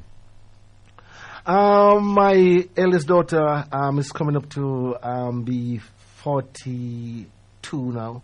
41. She's 41. And the youngest child is 2. You heard it here live. 12 children. You're bad, Chief. Man, you come in like my father. I don't think so. What this you see, I'm a chief. So it's No. You wasn't a chief. Then When you had the 12 children? No. I wasn't. Yeah, maybe you was a chief when you had the 2-year-old. Maybe. No, you wasn't. No, you was. I was. You was chief when you had the 2-year-old. Yeah. So, moving on quickly. I'm gonna have to bring you back in, Chief. I don't know if I've got the time to spend all this time. I'm gonna have to bring you back in again. But so you come out. You got married. Yeah. You've been 14 years with that sister, and then you dash her away. If you want to put it like that. You're 14 years with that sister, and then you divorced. Was it because you just got used to each other? That's how we grew out of love. We grew out of love for each other. It reached a stage where she wanted more out of life. In a sense, she was working for the BBC, in the BBC news department. So she was a very intelligent woman. And as I said, I was out of the army. I wasn't really. I tried to do a business. I tried to do a garage business. I had a friend of mine who was in the army together, and we were going to the car auction, buying bits and pieces. We had the two first children at the time, and she wanted a different career. She said she wanted to become a nurse, and so she wanted to leave the BBC, and she started to train to become a nurse, and so she went back to college. And that kind of really threw the relationship, because she now started to do college work, and it brings strain on the relationship, because the garage wasn't really bringing in enough money to run the household. And so I started a job, started to become a driving instructor with BSM. So she now started to work at night, and I'm working in the day. So we never see each other. So I'm going to work in the morning. She's coming in from the night. The children then? Well, that was one of those situations that children come. It's like a second and children came. The point I was trying to make is that you never see each other. We never see each other. So only see each other if we make children. Things we happen. Never see each other. We hide and do it. That concept. Oh, what do you do, man? It does happen at times. It does happen at times. So, okay, that happens when you divorce. But you said when you came out of the army that you got a job on a hospital radio station. Yes, I got a job on a hospital radio station. What happened? The Voice newspaper used to be in Brixton, and they used to come out with ads and bits and pieces. And and she was the one who said to me, "Would you like to become a DJ?" And she said, "Oh, King's College Hospital is advertising for radio presenter."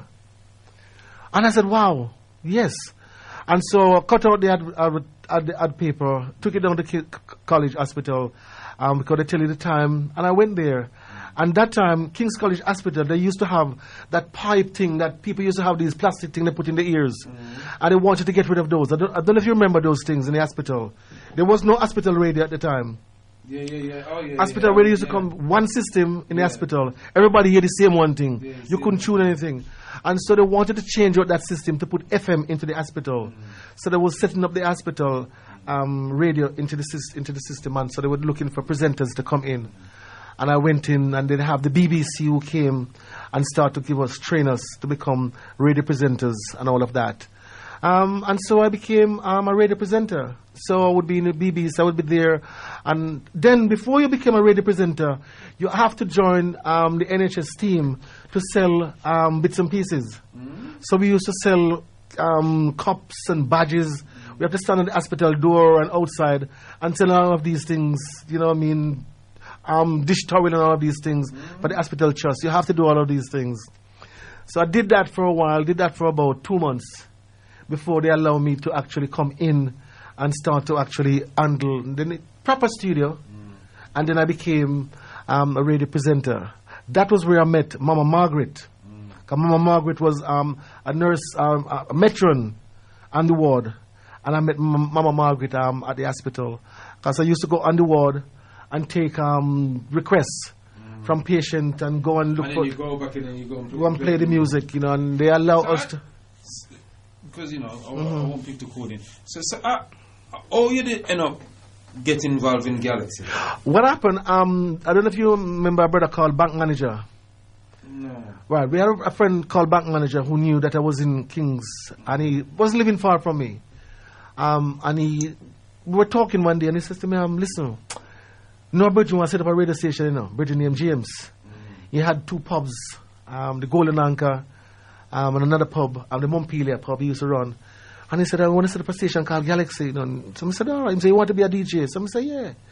So when I went there, I realized, well, then nothing wasn't up and running. The name was there, and they wanted engineer in a sense. So I was the one who started to climb the building, and I started to do the electrical work, set up bits and pieces, the mixers and all of that was my work. And so we got busted. And after we got busted 2 or 3 times. And the DTI came, take away the bits and pieces. The brother who owned the station, the name of James, it was him and a European woman who was living together. He had a European wife. And the station went off the air. And Fat Larry, I don't know if you know Fat Larry. Yeah, Mama know Fat Right, Larry. So Fat Larry was there, and he had Fat Larry. I'm a relative, That's it. Fat Larry used to work in the pub. Because Fat Larry used to play the music in the pub. Okay. And so you have him. Right, right, something went wrong. It's okay. Put it on pause. Okay, as you actually yes, so Fat Larry and Back Manager. So the brother came as the station was up the air. The brother came and he said, I know you don't celebrate Christmas. And he gave Fat Larry what he have to give Fat Larry. Give Banky what he want to give back Mali. He was a Grenadian by the name of James, and he was going to go back to Grenada. Oh, I see. And he says to me, you drive? And I said, yes. He said, take your car on the side of the door and open the car. I'll soon come. So I went to the side and opened the car door. And him come with 2 turntables. Him come with a mixer. Him come with just about everything you need in a radio station. And he gave me a transmitter. Him said, this is not working. But if you can get it going, I'm putting it into your hand. Of all the people that was there, him said, I'm putting this into your hand. And I said, you're putting it in my hand? He said, yes. And I take that on. It was 1982. He put that into my hand. My ex-wife and I had a partner. And until this day, my ex-wife don't know what me do with the partner draw. Me get £500 for the partner draw, brethren. And me take the partner, the £500. Up to now, me and she not talk about that money there. And me take that £500 and go and fix the transmitter. And fix the transmitter. And that was the birth, the rebirth of Galaxy, the way Galaxy is today. So, Galaxy has been going for a number of years. Since 1984. And I met you, this is how I met you, look, because I was on Power Jam. Yes. We're doing the work. But when I met you, you weren't a chief. No. I weren't a chief. You were just a man playing music. So was it, yes. I was introduced to Africa. I want to go through the changes here. Right. Because we're coming, it's 10 past 11. So do you mind me saying the names? No, I don't mind. When I met you, you were called Rennie Dunn. Yes, that's correct. And so who was Rennie Dunn? Rennie Dunn was the person because my European name was Rennie. Stroke from Jamaica was Rennie.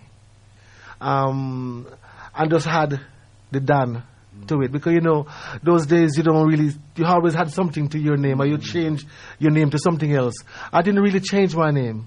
I used my name, that was me, from my family know me for that name from then. And I just had the Dan to it. And that was where the Rennie Dan came in. So you're Rennie Dunn. And I remember meeting you those days. You weren't interested in Africa at all, mate. You weren't on the Africa tip, really.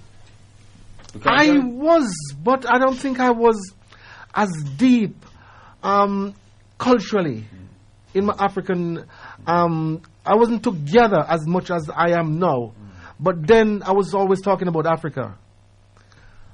And I remember because the first time I went to Africa was 2000. It was the first time I went to Africa. And the person who introduced me to Africa was Sister Naya. And Sister Naya was here in Galaxy. And Sister Naya came and she said, Bertrand, you know, I'm going to Africa and you're talking about Africa. I want you to come and meet the place that you've been talking about. And I said, I'm not ready yet, you know. I remember one time she came and she said, Bertrand, I'm not look here now. She come out with a raw. She said, Bertrand, I'm not look here now. I said, you say, well, come to Africa, come see what Africa is all about. And I said, I said, which part of Africa? She said, Ghana. I said, all right, you know what? I'm going to give it a try. And that was my introduction into Africa. I remember when you first went to Africa. Okay. In 2000. You came back. Yes. And you cussed off Africa. I don't know. I didn't cuss it off. I just say what I saw. To the show. Yes. I just say what I saw and how Africa could be better than what it was at that time. From like you was cussing it. From what I saw, because you said me never go out there again and this and that. Them do this, them do that. They asked that on the call fat. And I was annoyed. Yes, because what I was expecting is not what I saw, and so I was only. It's like coming back from the first time I went to Sierra Leone and what I saw, because I made a film in Sierra Leone that was on BBC, Sky, you name it. How to Steal from an African, and I was part of that. So I started getting more Afrocentric, if you want to look at that, because I then get to like the place. And Sister Maya says to me, now you're in the place, what are your intentions? What do you want to do? How can you make it better? Because you've been knocking it now. How can we make the changes to bring it forward to how you want to see Africa? And she said, okay, why don't we do a business? And I said, okay, what business? And she said, I want to, I've got some sewing machine. Can we add to it? We end up having about 16 or 18 sewing machine. Sorry. We had about 4 big industrial machine. And we rent a place. And we rent the place and we have about 5, 6 young people. We go to Accra, we buy the cloth, give it to them, and for them to start. We start to make clothes. We start to make clothes. And, when we went to Barbados, all them clothes we wear, those were from our business that we had. Is it? Yes, that was from the business. We used to, the first thing I did was when I came back. Because the clothes you was wearing, they were atrocious. They were so beautiful. They were so beautiful. You wanted to take them, shirt them. You wanted to take them. Every time you see my shirt, you said, Virgin, I'm all one, you know. I tell you, you didn't put on so much weight. So you did that business. Yes. And then you changed from Rennie Dunn. Before we did that, we went into that business. And so during the period of time, before I changed from Rennie Dunn, the sister said, look, why don't we add to the business? We decided to buy some cab, buy 2 taxi. Now you can ask me. Right. So you're running when you go there. Yes. When you come back, you're Bonga Tete. That was the 3rd time. That was the 3rd time after I went there. You turned Bonga Tete. I turned Bonga Tete. Then I was initiated into that name. And that name was given to me through the initiation I had with Bonga Tete. Totally different from the type of initiation to become a chief.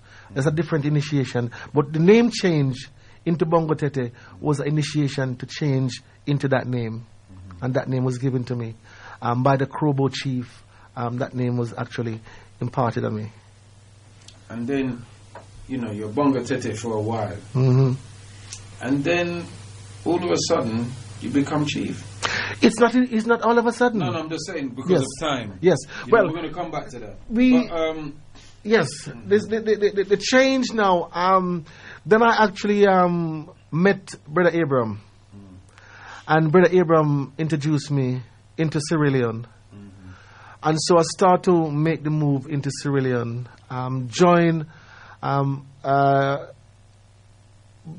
Going to Sierra Leone, and then Brother Abram took me into a village, and I started to assist a school. And a sister basic school, then a primary school, the Marcus Garvey Secondary School up here. And I became one of the patrons to the school. And then I was introduced to become a patron, asked for my name now. No, I was asked to support the basic school. And I started to support the basic school. Then a disabled organization that I saw. The basic school, where is that? In Ghana? In Sierra Leone. In the both school is in Sierra Leone. And then I was introduced into a disabled organization. And they want me to be one of the patrons in the disabled organization. And so I start work with that charity and support the schools and the disabled organization. And so one day, Brother Abraham and I went to one of the schools, and we came back from the school after I've been going to Sierra Leone for going into the 4th year. And Brother Abraham came to me and he says to me, the paramount chief would like to speak to you. And I says to him, he says to me, Bongo, he said, what have you done? I said, what do you mean, what have you done? He said, the paramount chief would like to speak to you. And I says to him, I haven't done anything. He said, the only time the paramount chief want to speak to you, if you have done something. So I said, I haven't done anything. I said, I've been here, wherever I go, you are there, and I live at your house. So what is it I could have done? He said, what are you doing now? I said, I'm not doing anything. He said, there's no other time is as good as now to go and meet the paramount chief. I said, okay, let's go. Jump in his car, went to the paramount chief. The paramount chief said, there's a lady that would like to speak to you. And she come from very far. She come from at least 150 miles to speak to you. He said, what are you doing now? So I said, I'm not doing it. He said, let's go and meet this lady because she come to speak to you. And I become a little bit scared because someone come from 150 miles to come and see me that I don't know. Who is this person? And I went and says to me, and what visit was that? Was it your first? That was the fourth time. That's the fourth time. That's fourth visit. And I said, walk into a room, went up the stairs, and knock on the door, speak in the Timni language, and the door was open. And I walk in and I saw a very old lady. She was sitting down on the bed, looking straight at the door, with her feet hanging on the floor. And all three of us, Brother Abraham, the paramount chief, and myself, walk in. And as we walked inside, they closed the door behind him. And he says to me, this lady, I've come to see you. She's got a gift, and you are the one that the gift is for. And the lady looked me, she gave me a look. She just looked me from my toe to the top of my head, and from my head down. She just looked me up and down like this. And then she waved her hand to the chief like this. And she said, take him away, he's clean. Just like that.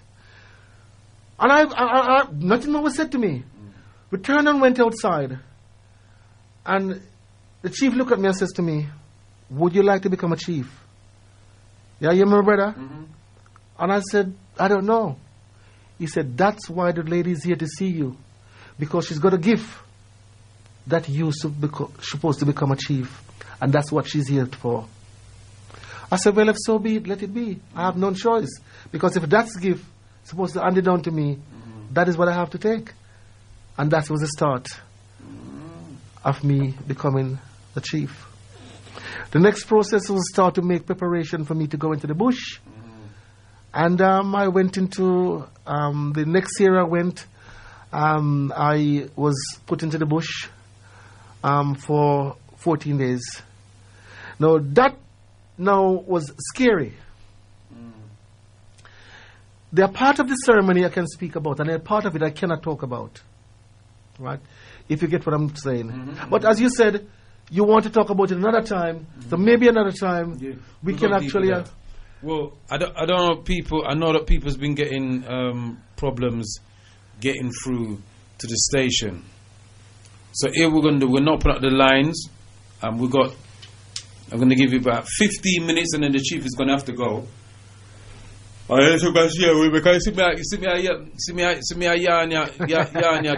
The number is 0207 1930174. If you want to ask the chief a question, about, what you're tonight. And chief, go on. I got a cousin, Mm-hmm. yeah, and you look exactly like him. Him short like you. Mm-hmm. That's the same way he wears his beard. I just looked on the screen, Uh-huh. and I realized my cousin, his name Clive. Okay. Well, Dr. Habu will tell you that I went to Ghana, and I saw a brother there. Because even when I went to Ghana, I've got 20 acres of land in Ghana. It was given to me. That's how blessed I am. I've got so much land in Jamaica that... And here it is, I go to Ghana, and a brother came and said, he liked me in such a way that he said, there's something about you, he said. But I've got something for you. I've got a gift for you. I've got 20 acres of land. It's yours.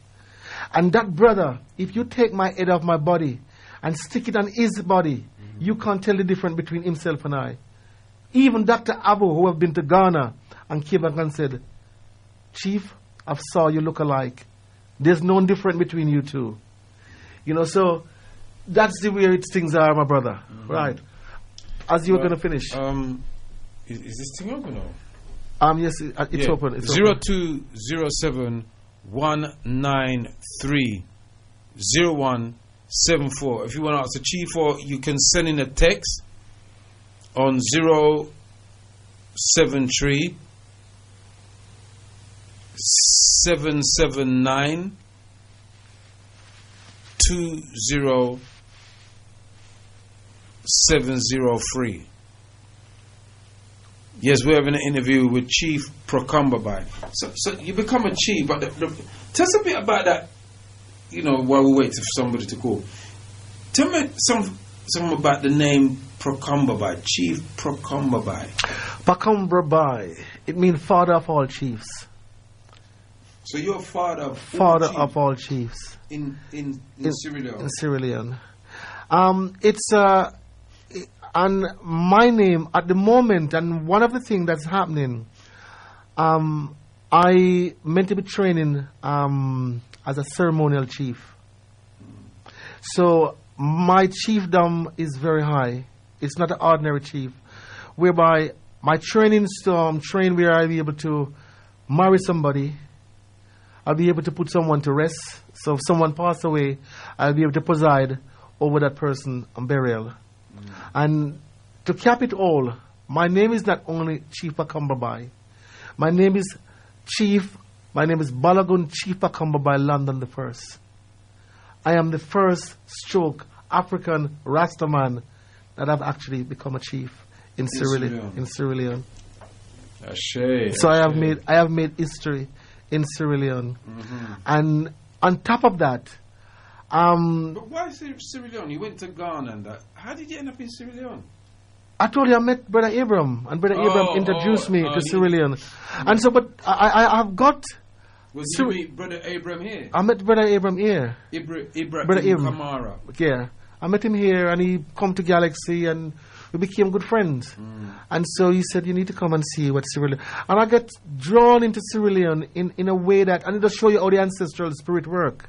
Because look how many times I've been to Ghana, and I don't get the same feeling that I've had. I've been to Togo.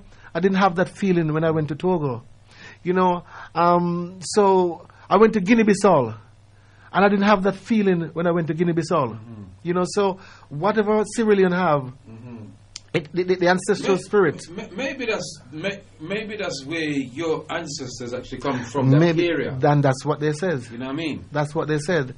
You see, and that's one of the reasons why that sister, they in the district, in Porto Loco district, those people knew that I was going to become a chief before I even know myself. And I'll tell you why I realized what was happening. When I got there, the place has become full of people. There were so many people. But I thought that because it's a compound where the chief lives, So many people come to congregate. But there was an announcement that they were going to be a chief. And they see me now. People who have never seen me before. They come to see this person that the announcement was made that they were going to be a chief. And so these people knew before I knew that I was going to become a chief. My brother, look, time is running. 25 past. And so what I'm going to do, Of 11. I'm going to just leave you to finish. Khadija, baby girl, queen, hold tight. It's 25 past 11. So my bed is calling me. Lynn, hold tight. And your bed is my bed I call me to chief. Yeah, but you have to stay here with me. Hold on there. Kwaku, I'm a driver. I'm a lorry driver.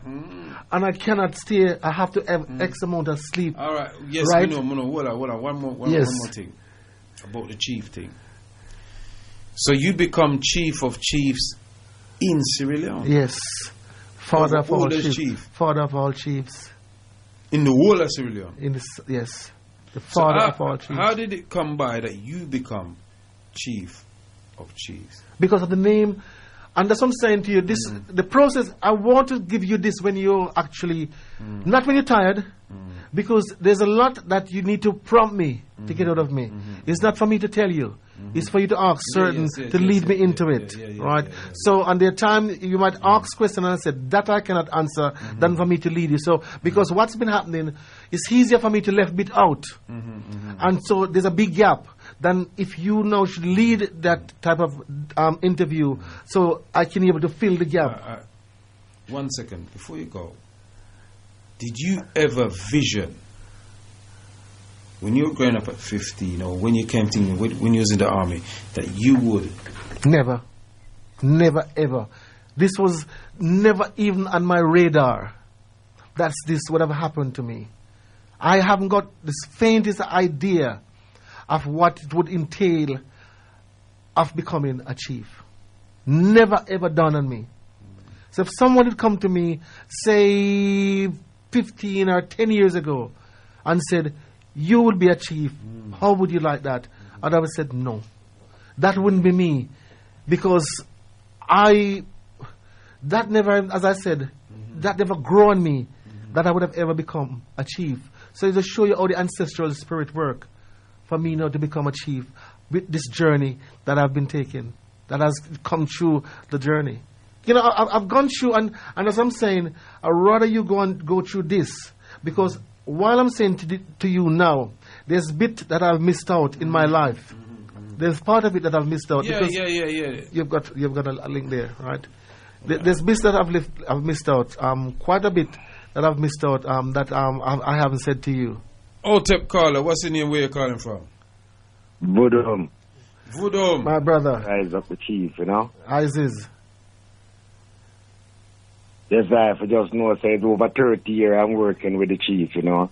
And I know that he will rise up to be a great African, you know. So I just voodoo all the time, you know. Before you finish, Dr. Abu, one of the experiences that I've had, maybe you can concur with part of the experiences that I have had in the army. As Brother Kwaku have asked, a part of my journey in the army, the worst part of the army for me, I don't know if it's the same for you, but the worst part of the army for me was the gas chamber. Would you agree or disagree? True, man. True, because in that you have to shout out gas before your mask up, isn't it? Well, not even before the mask. When you went to the gas chamber and they actually ask your name, rank and number and kick you out of that building, that's the part I'm talking. You have to go for all a jog. That's how I explained to him. So your body got to be fit, and you perspire, so your pores are open before you go into the gas chamber. Serious things, my chief. And you forgot I was there when you drop off of the roof. Well, that's what I'm saying to Brother Kwaku. There's bits and pieces that are missing out that he hasn't really pumped me into. So he would have to be actually more aware of the type of interview, so all of these come out, because there are gap that is missing. Maybe if you send me a bio. Will it thing and I will talk to you. They would make the run out of Westminster Abbey, you remember? Very much so, my brother. Westminster Abbey, the Jamaican embassy. I will place. Very much so, my brother.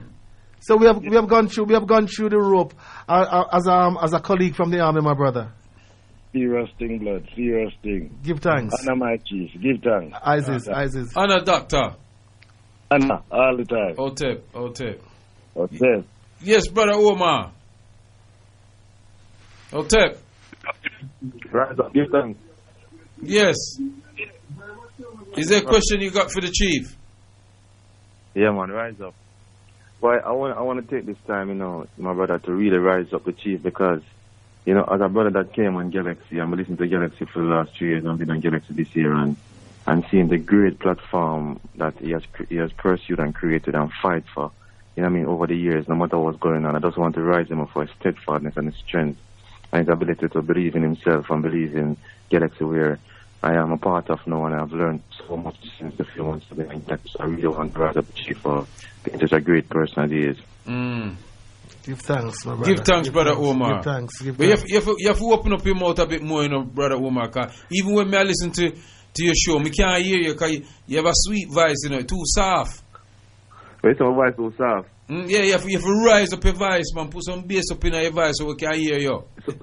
Sometimes when I talk to the female, my voice get a bit soft, but we don't put in the bass still. But yeah, man, give thanks for the energy, my brother. But as I say, it's one of the greatest from the time I've been on this earth. It's one of the greatest family I've come across where uplift me in so much spiritual, mental way. I'm a journey right now, and I'm taking it to a level to even take the decision to a higher level. So I just want to really rise up the chief. To stand at the commander and the ship and carry the Galaxy to where it is over these years. Really have to rise him up. Give thanks, brother. But I will take that on board and put a little bit more bass in the voice, Right. All right, then give thanks, yeah? Yeah, but more strength, more power. My chief, I have a question. More strength, more energy. Anna. Ashe. 0207 193 0174. I've got literally about another 5 minutes with the chief. Or 0737792 0703 if you want to send a question. I've got a question there, Chief. It says, please ask the chief if he will retire to Sierra Leone, Africa. Thanks. Yes, that's my intention. And that's what I'm saying, Brother Kwaku. And I've said it before. I have actually put together something that we don't talk about. I'm going to answer the question. Something that we don't talk about. I spoke about this, tell you about my uncle who had his funeral parlor in Birmingham. He has passed on now. But something that we don't plan for is our funeral. We don't plan for that. And I have actually opened a scheme now. If anything should happen to me, my body cannot bury in England. My body got to be taken back to Sierra Leone. My body cannot take to Jamaica where I was born. My body have to go back to Sierra Leone. It's either my body go back to Sierra Leone, and if my body is cremated here, then actually they will automatically have to take the ash back to Sierra Leone. But preferably, my body will have to go back to Sierra Leone. Brother Carl, Otep. Yes, Otep, Prophet, rise up to the chief himself, the big man, rise up Dr. Abu and Sister Madge, and yes, rise up to the whole Galaxy family. And, it's not so much a question, but it's just a huge, massive thank you to the chief that I want to say. I just heard from Dr. Abu, it's over 30 years, but it's 22 of those years. The time seems to have gone so quick. Yeah, it does, Time flies. Indeed. Time flies, Yeah. Indeed. 22 years ago, you invited me onto that beautiful, beautiful platform, which you had the vision to create for the community, for the people, and has kept it amongst all yourselves, not amongst yourselves, through all your efforts and so on.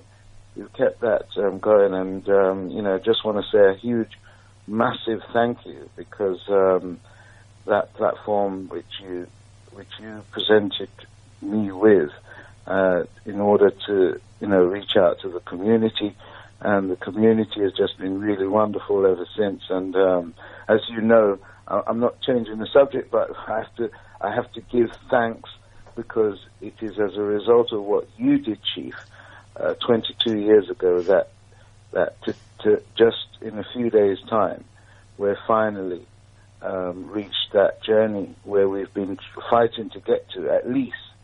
So we've as a result of coming on there, we are now able to be taking the government to court, and that's massive. That's absolutely massive. So we give thanks every time for that, and rise up yourself, sir. Thank you very much, my brother. Give thanks, brother Carl. Respect every time. Isis. Let me see if there's any questions on the the Fiesta book.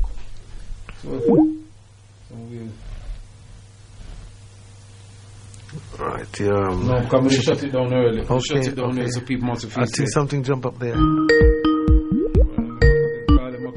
Chief. Hotep Cooler, what's your name and where you're calling from?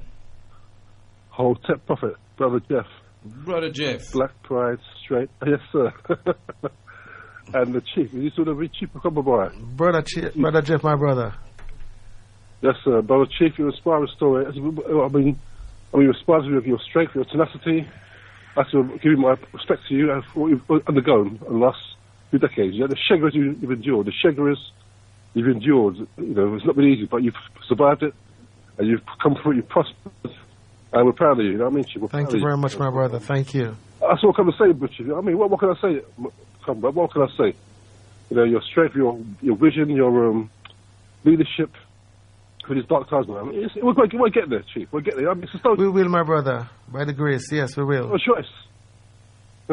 Thank That's you. what I'm saying. My prophet, take it out. We'll see you on the weekend. Both of you. Blessings to the family. Give thanks. Give thanks. Give thanks. Hotep. It says, the wise see the need and provide. Giving a voice to the voiceless makes us all fit in and remain independent. You deserve my salute.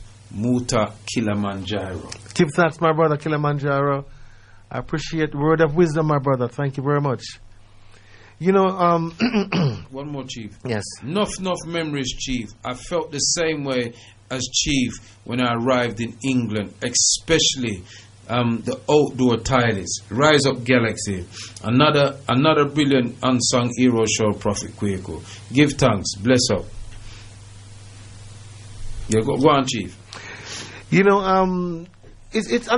shows you all the ancestral work in a mysterious way. It's just by chance I met Dr. Abu. By chance. No, see, stop there. Yes. You're a chief. Yes. You've been ordained a chief of chiefs. Mm-hmm. That's a serious title. It is very much a very serious title. When I met you, you weren't on that road. No. You understand? I've seen you, Kepra. In ancient Kemetic, what you've done is Kepra, is you've changed, is a rebirth. Yes, that's where they get the concept of a born again Christian from. And I've seen you Kepra a few times. And to Chief, if Rennie Dunn was saying that to me, I'd have accepted that statement. Right. If Bonga Tete was saying that to me, I might have accepted that statement. But Chief Prokombabai said that to me. I don't accept that statement. Right. Because where you are now, when you Sankofa that's it. and look That's back, it. Yes. It wasn't by chance. It was. It had to happen. You had to happen. Now listen, yes, Chief, yes. You were destined. Yes, destined. Yes, indeed. It was ordained to happen. Yes, destined. It was your destiny. Yes. And I take that on. I take that on board. Yes. It was your destiny. The destiny to happen. Yes. And as I said many times, and there are plenty of people with disregard that word. And it's a word I use many times, and people said they don't believe in destiny. And I said, I do believe in destiny. So, in you actually reaffirm that word, it encouraged me more not to go back for the negative, but to bring the forward the positive. You know what, Chief? It's interesting. Because our paths are very similar. We're born in the same month, rule under the same star. So them say yes, balance. And maybe that's why we couldn't get on in the We have certain temper. We have a little bit of temper. We follow. Yes. But the journey that I've observed you on your journey is beautiful. Give thanks. To see somebody who wasn't even thinking in that arena, and how you've grown into that status that you find it, or into that African self that you found yourself. You know, and it reflects on the station. You know, when I was on Power Jam, I was always complaining about the Oliver music. When I was on the Rock, I did the same thing. You know, when I went on Power Extra, I did the same thing. But I like the blend that we have here at Galaxy. We have a lot of good talk shows. Yes. You know? Yes. And we need to talk. And one of the things that annoy me, excuse me, one of the things that annoy me is when I hear people say, too much talk. Too much talk.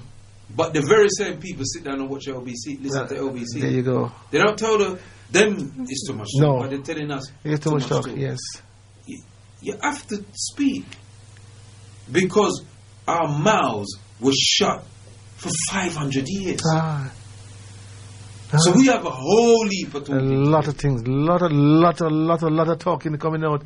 You know, when I incite, and I remember when I said to Dr. Abu, I said, you know, I want to make some change, you know, because Galaxy used to advertise, you know.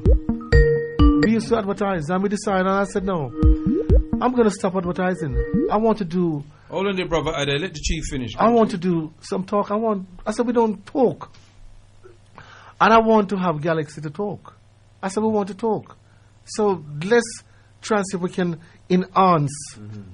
I said, there are many other stations out there who are playing music. Why don't we be different? And so this is some of the transitional change that we have made to where it's at now. I share, Chief. Go on, brother Ade. Otep. Yes, yo. Kwaku. You good? I'm tired, man. But I'm good with the chief. You need to take some scar juice, you know, to boost you up. You need some scar juice inside you. I need to get some sleep. That's what I need to do. I've been up since 4 this morning. Yeah, well, you know. So I is Chief Balogun. Is that Chief Balogun talking? My beloved brother, you know, and you know, this is one brother that he always, from he get to know my name, he always called me Chief Balogun. He always, and I respect this brother to the hilt. You know, so I like Brother Adi. When no one else, you know, when people try to call me Chief, but he always said Chief Balogun.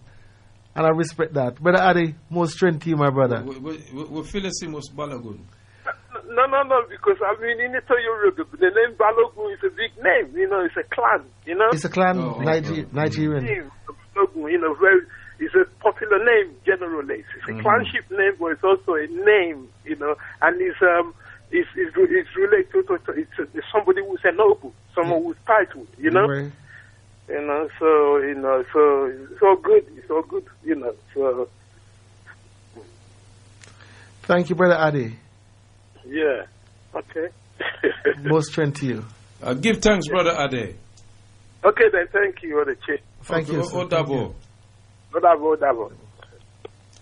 It is something. SG Vibe says, "Aid up, Kwaku. Rise up to the chief Procomba by for sharing your life's journey.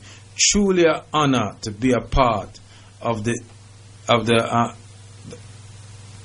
eye's vision." Give thanks, family. Ashe. Give thanks. And, more strength to the eye. More strength. Rising's prophet. I probably missed it, but can you please ask the chief when and where he got his previous name Tete from, and from whom? Give thanks. The name Tete came from Ghana. That was when that was mean the messenger returned. Bongo Tete. It come from the Tete family. That gave me that name. I got that name out of the Krobo Mountain, where my name was transitioned into that first part of Bongo Tete, where the name was changed, where I got that. And to be honest with you, when I went through that ceremony, it was that was a ceremony that it was enlightening, because it was only 3 of us as adults out of about 200 young people. You've got young boys and young girls, and all the head was bald off. Only because we're adult, why our head wasn't bald off. And we had that ceremony with the young people and myself. And so it was a blind person. It was a blind person that cut the neck of a lamb. And that was a sight for one to see in Ghana. When I saw that, and all that they did, they took the sheep and put the sheep in front of the blind man, and he hold the sheep, hold onto the sheep neck, put the sheep between his legs, and he fold the sheep down and put the sheep. There's a shrine where the blood is bled into the shrine, and he cut the neck. And to see a blind person done that, it's magical. That is magical. Brother Kwame.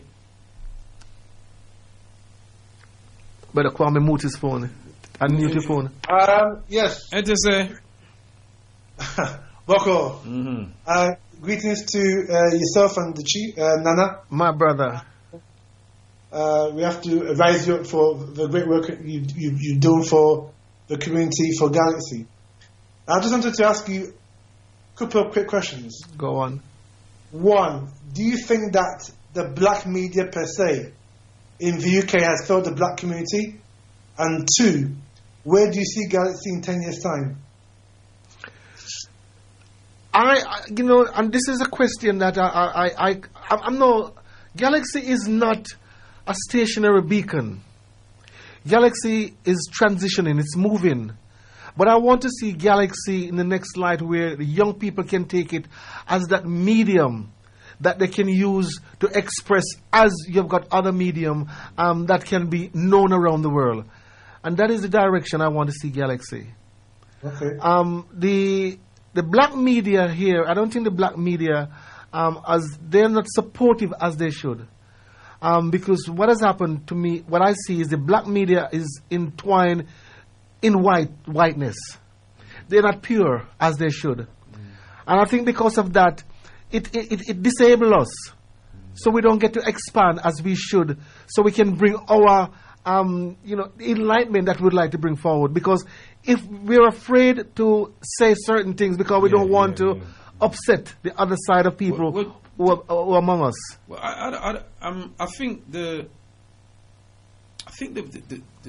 so-called black media. We are black media. We are black media per se. Yes, we're not afraid to say what we want to say. I think maybe the question might need to be rephrased a bit differently. No. I mean, what I mean by that is because obviously you got for example, in Nottingham you've got like Kem FM in Nottingham. Okay. Which out of its, I think 96 hours of program a week, it only has 2 hours for talk back. And if you look at other parts of the country, be it Leicester, where we are in numbers, you look at Leeds, Sheffield, Huddersfield, Manchester, Diamond, there isn't really progression within our media. And you even said yourself, when you work for a particular rock, there's times when I listen to the rock, it's just music all the way. So that's why I asked that question, is that have the black media per se failed the black community by not, being prepared to talk about issues like Galaxy does? You want to answer that, Chief? It's like, let's use a reverse. Psychology do a lot. And even when Galaxy used to advertise, I remember when the station go off the air, people, my own black brother will bring me and say, Boudrin, when are you going to bring the station back on? And what used to happen, when we used to talk, a man said, Boudrin, stop the talk and play the advert. So even our own used to try to keep us away from the talking that we have to put forward. So it's a big fight we are even having from our own people. So yes, I see where Brother Kwaku is coming from, but what can I really kind of really hinder a lot of us. Advertisements stop us a lot. Because we are afraid that because we talk, people won't advertise with us. And that holds us back a lot. You know, I'm going to add something to that, Chief. Go on, my brother. I think it's a lack of respect, really, to tell you the truth. As well as what Brother Kwame said, as well as what you say, in terms of fear and things like that. You know, I remember, it's funny, you know, before he died, long before he died, Fox. Yeah, Fox. Yeah. Fox was asking me to come on Lightning for years. He said, just tell me where you want to go, Kwaku. I'll stop all the ads in your show. You can come out 3-4 hours, anywhere you want. He was asking me for years. And I never took him up on it. When Mikey offered me the spot, you know, and you know, we're going to have to do another show on the spiritual thing, you know. Because when Mikey offered me that spot on The Rock, and I took it, Fox was a bit upset. And he said to me, I told you that you could have come. Why didn't you come to me? I told you that you could have come. And I said, well, you know, it's not that I just forgot. I said, I just forgot. And Mikey, he goes, well, why didn't you come? And I said, boy, I can't do that. Because I'm loyal. The man gave me an opportunity where nobody else really was giving me an opportunity. You understand what I'm saying to you? And so I think the time that I spent there was necessary. Right. You know, it was necessary. And you know, Mikey was a beautiful person. Yeah.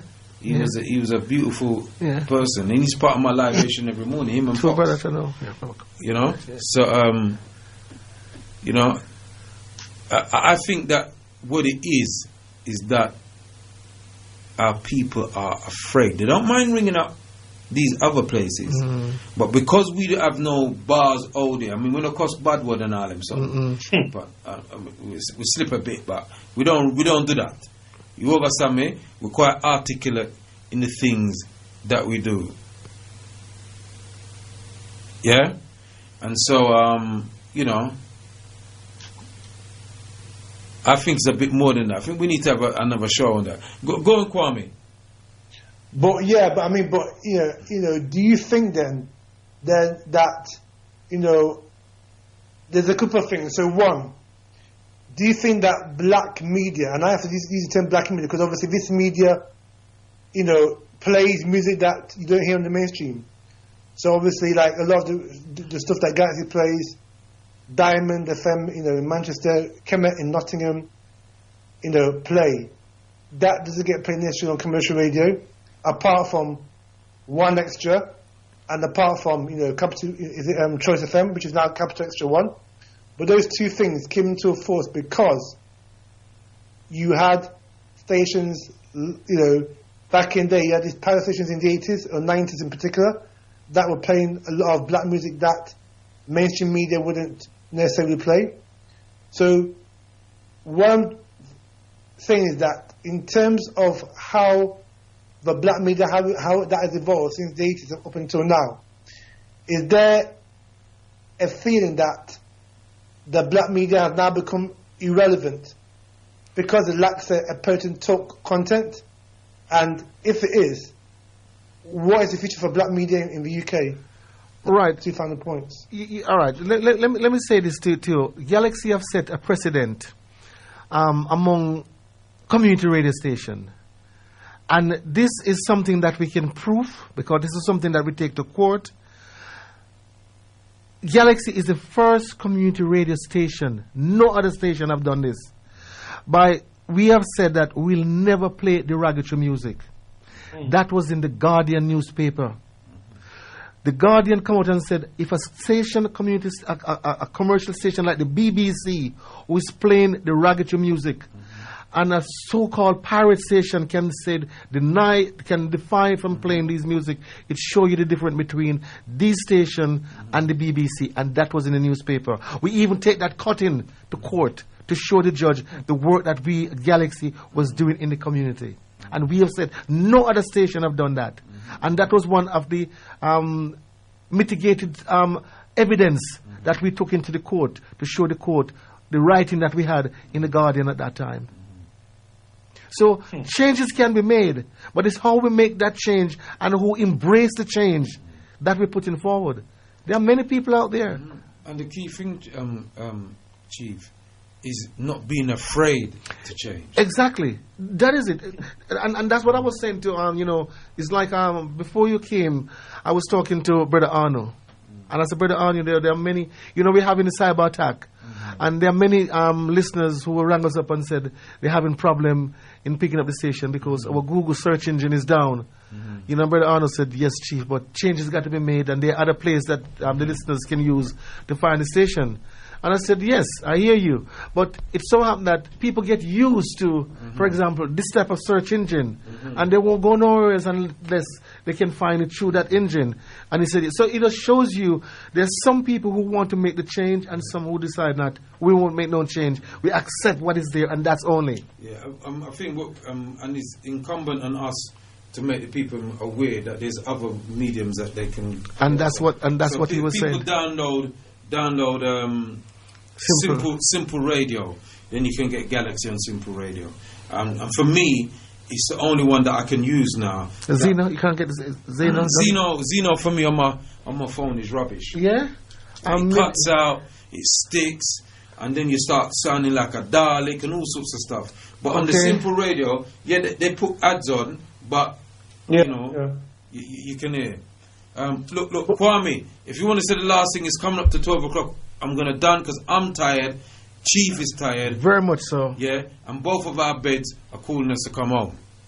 I mean, the last thing that I'll say is that, Chief was a visionary in setting up this station because this station fills a void that is, evident even now, let alone when Galaxy first started 36 years ago.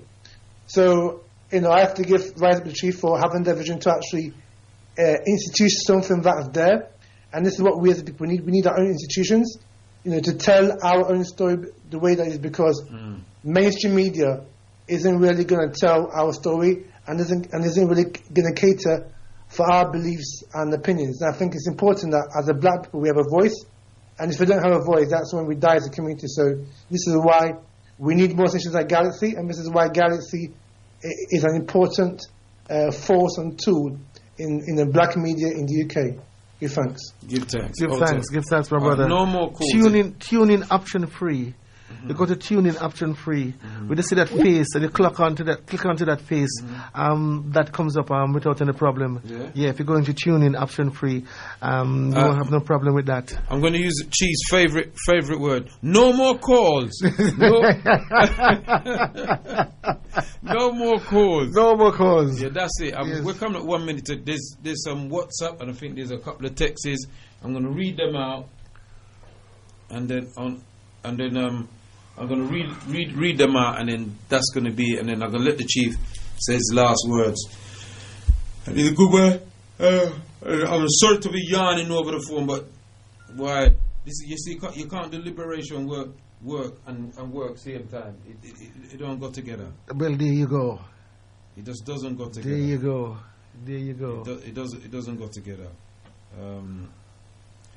And big up Prophet and the Chief. Yard vibes, bring black enough memories. And I think that was the only one I got on the text. Yeah. Here we have it, Chief. Yes, sir. Oh God, I should have gone. Was it? There's I'm bad Chief. I feel it. Chief, you drop Prophet Medete, nothing in gate. Oh, got it. Right, today. That's it. No, that's You're going through all of those? Those green one aside there.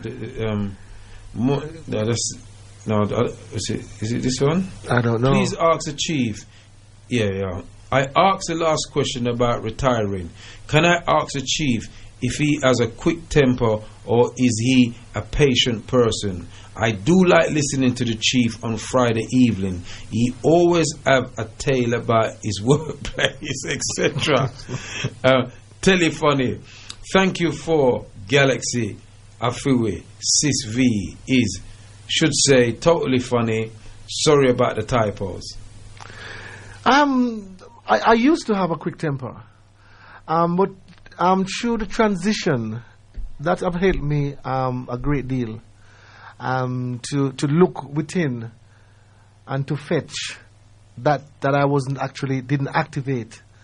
I know I've now activate in such a way that I can hold that temper and I can disperse it.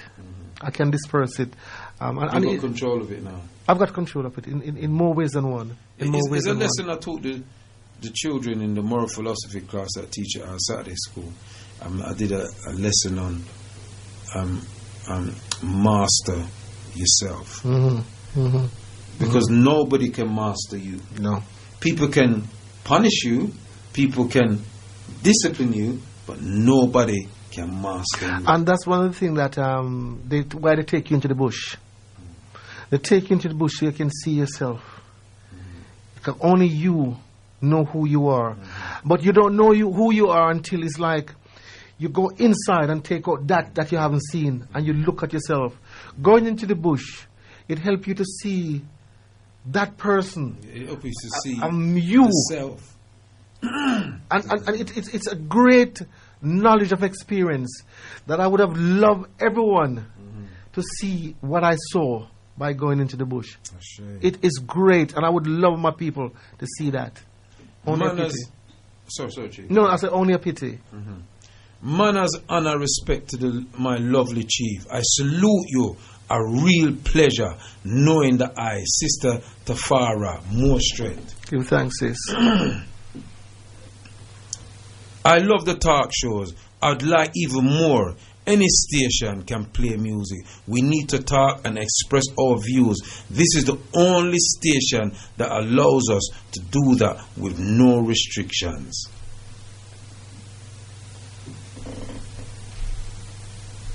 Otep Prophet Kwaku, thank you for bringing Chief to share part of this life story. Otep Chief, thank you for bringing Galaxy to our listening ears. Peace, Auntie Jean. Give thanks, my sister. Chief, do not allow anything to be to be an obstacle, no matter how they try to switch you off. Thank you for seeing everything as a stepping stone to victory. Muta Kilimanjaro. My brother. And, we want to big up Muta Kilimanjaro because we know that, he's still recovering and things like that. And we ask the ancestors to watch over him and guide him. And, while he journeys on this road to recovery. Prophet Kwaku, please ask Chief if he needs a volunteer to fix up the garden. I don't know that, George. Share it with me. I don't know what garden. You mean my garden at home? If you can do a shed, I've got a shed there. I've got a shed in my garden right now. That I bought this shed nearly 2 years. But I just can't I can't motivate myself to put the shed together. It's one of those metal shed. Oh, yeah. And they come in small pieces. And jigsaw puzzle and I don't get on sometimes. So it's there. But someone promised me that they will come. They said to me, look, the way things are at the moment, they said to me, don't dig up the ground, because I was going to dig up the ground to pave the ground to put it down. He said to me, just get some pallet and just build it on the pallet. And at least, because you won't have to put any flooring into it, because the pallet will become the flooring. So that is what I'm going to do that. I'm going to get something. Oh, Chief, listen, you know what? It's been a pleasure. My brother, Brother Ayo, I've promised to do this for so long. So I'm sure it's going to be another interview like this, because Brother Ayo wanted to document this type of reasoning. So I'm sure that within the next... we got it documented on the Facebook, and we have it documented here in our own studio. Very much so, and Brother I will be documenting that as well. So it will be another interview from our Brother Ayo. It says, nice interview. Yeah, and big up every time, my brother. That's all it says. Give thanks. We share that. We share that together. Yeah, that's it. Well, people, okay.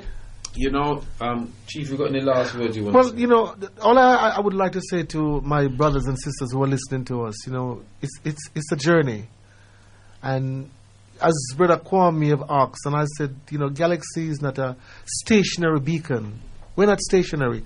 And we're not here to lead you to that beacon, and when you get there, you said, so where do we go from here?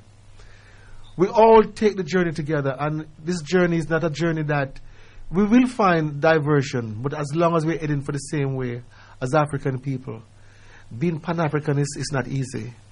You know, so I would like ones and ones just to, and one other thing that we need to look at seriously, and I just want to say this to my brothers and sisters, look at the names that you're giving your children.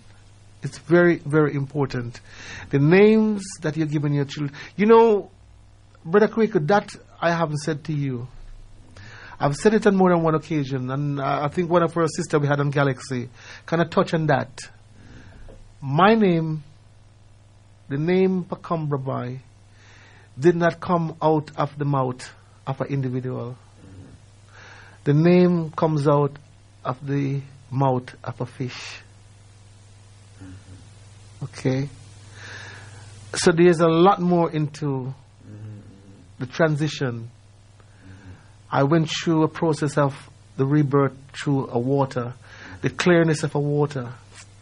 And a fish gave a messenger the name, that took the name and said, this is your name.